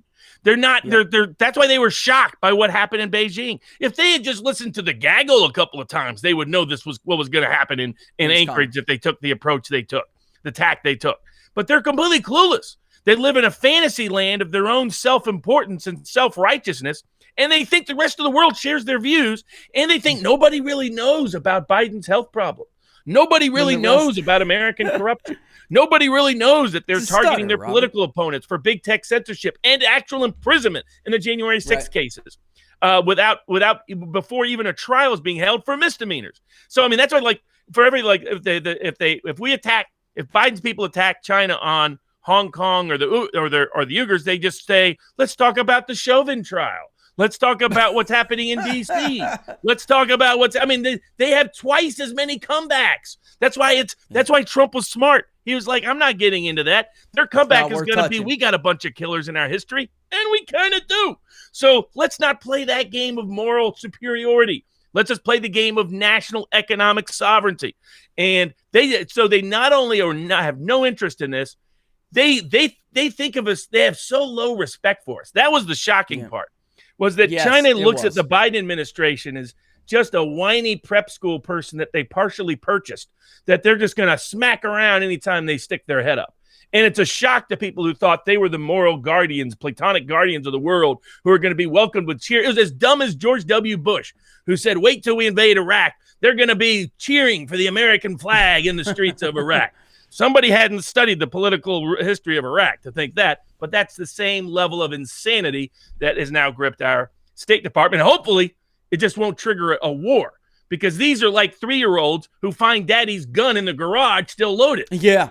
Yes.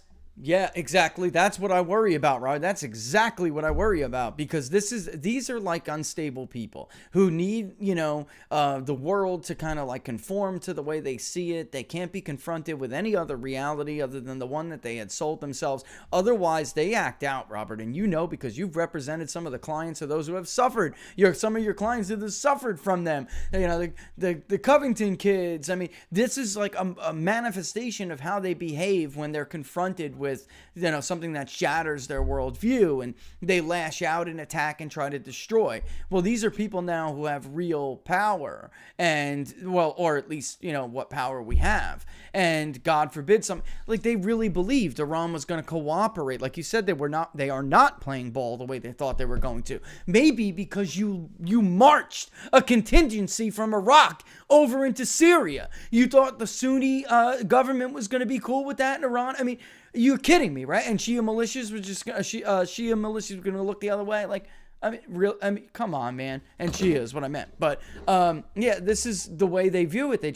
They thought that was going to be okay or something. I don't know, because they do have this coalition of people who have different interests. And they tell each other these stories to try to hold those interests together, but the rest of the world doesn't see it that way. The rest of the world is not going to take that wokeness into serious consideration when they debate these, how they're going to handle each other diplomatically. They basically take each other in the room and say, listen, that crap's for the camera.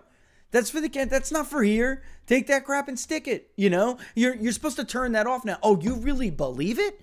Oh, I'm sorry. That's not how this is going to go. And they'll look ridiculous when they get a different response. And that's what happened. If you replace that with Trump, he doesn't do any of the nitwit moral lecturing. He focuses on national sovereignty. And we had a huge ace in the hole that we completely didn't utilize, which was, hey, let's talk about how this virus really spread. And let's talk about what statements you made to the world and you didn't make to the world. Because this isn't about your internal governance. This is about you spreading a disease that killed millions of people around the world because you lied about it. So let's talk about that. That would have been the direction. And that would have been the direction. Be the moralizer and slap around America because you're too scared to raise the big issue about the disease that their failed governance helped spread. Whether you believe it came out of their lab or anything else, they lied to the world about it and then exported and by the way, story yesterday that we talked about, predicted way back, the number one economic winner for this, China. When they were shrinking, their manufacturing was shrinking before this. 20%. They were dying. They couldn't. The truth is, China could not afford another 4 years of Donald Trump. They could not afford it. And the direction we would be heading now, if Donald Trump was reelected, would be the reckoning phase, where China was going to have to pay an answer for what they did to the world. Instead, we get this. And what do we get out of Joe Biden's official Twitter account? A lecture to us, the citizens of the United States, the victims, about using the word China before virus, because that's what they were referring to. Words matter. Leaders shouldn't use words like that. So we can talk about the French strain, we can talk about the British strain, but dare you say that this all came from China? This is just, it's exactly, they are the biggest winners economically and now politically as a balance of power standpoint. The combined incompetency and corruption of the Biden administration. The corruption prevents the Biden administration from talking about issues of national self-interest, on the issues of the virus, on issues of the economy, on other areas where there's overlap. He's neutered, man. While driving them to moralize them about wokeness that nobody has any interest in, and that will only lead to the kind of smackback we saw in Anchorage, one of the most embarrassing moments maybe ever. I mean, Joe Biden has now combined Jimmy Carter's Malay speech that he gave a week or two ago with Gerald Ford falling down the steps with a public humiliation that that even the Obama humiliation tour didn't equal to. So it was maybe one of the most embarrassing weeks in American diplomatic international relationship history. And it's only going to get worse because this is what happens when you create an embubbled elite that's totally clueless to the rest of the world. They think a lecture on let them eat cake is the solution to the problems, and that's what leads to real change over time. that and that, hopefully will come about. But this is a sign of just what a disaster. Hopefully they just don't trigger a war in the process. Yeah, that's a great place to end it. It's sad, but it's a great place to end it. That's what we should be leaving in the minds of people. The bottom line is it will get worse, Robert, because the Chinese are escalators. That's what they do. And they'll do it without even firing a shot. It's our side that we would have to worry about doing something stupid because they, didn't work out for them the way they thought it was going to work out. So they lash out to attack and destroy, to justify their own actions, their own prior failures they have to try to erase. So my concern is a stupid, irrational move like that, even though most states are supposed to act in a rational manner, they're not in reality. They are not grounded in reality. So that leads to a real problem. Forget about the madman theory, the Kim Jong-uns and men. That's not who you have to worry about. You have to worry about the unstable, Xanax eating white liberal from America who can't react to reality when it hits them square in the face. That's the problem. That's it. Tell people where they can find you, Robert. Yeah, in fact, we have a live chat going, and I'll be over to live chat sort of after party for about a half an hour after the show at vivabarneslaw.locals.com. Nice. Yeah, and don't miss Inside the Numbers at 11 a.m. Eastern Standard Time. This week, though, is so much. We're going to be doing other things because there's just too much to talk about, right? How much did we try to cram in this one episode? There's too much going on. I have to dedicate some more time this week because there's just too much. And even during the show, the public polling project did really well, guys. Raised a little bit more even during the show. We had a decent weekend. So keep it up. BigDataPoll.com/public-polling-project. And we should have put that all together. It would have been easier. But that's where it is. And it's in the video description. Check it out and share it far and wide. We thank everybody for viewing. Robert, thanks for joining us. And we'll see you next Monday, buddy. Mañana.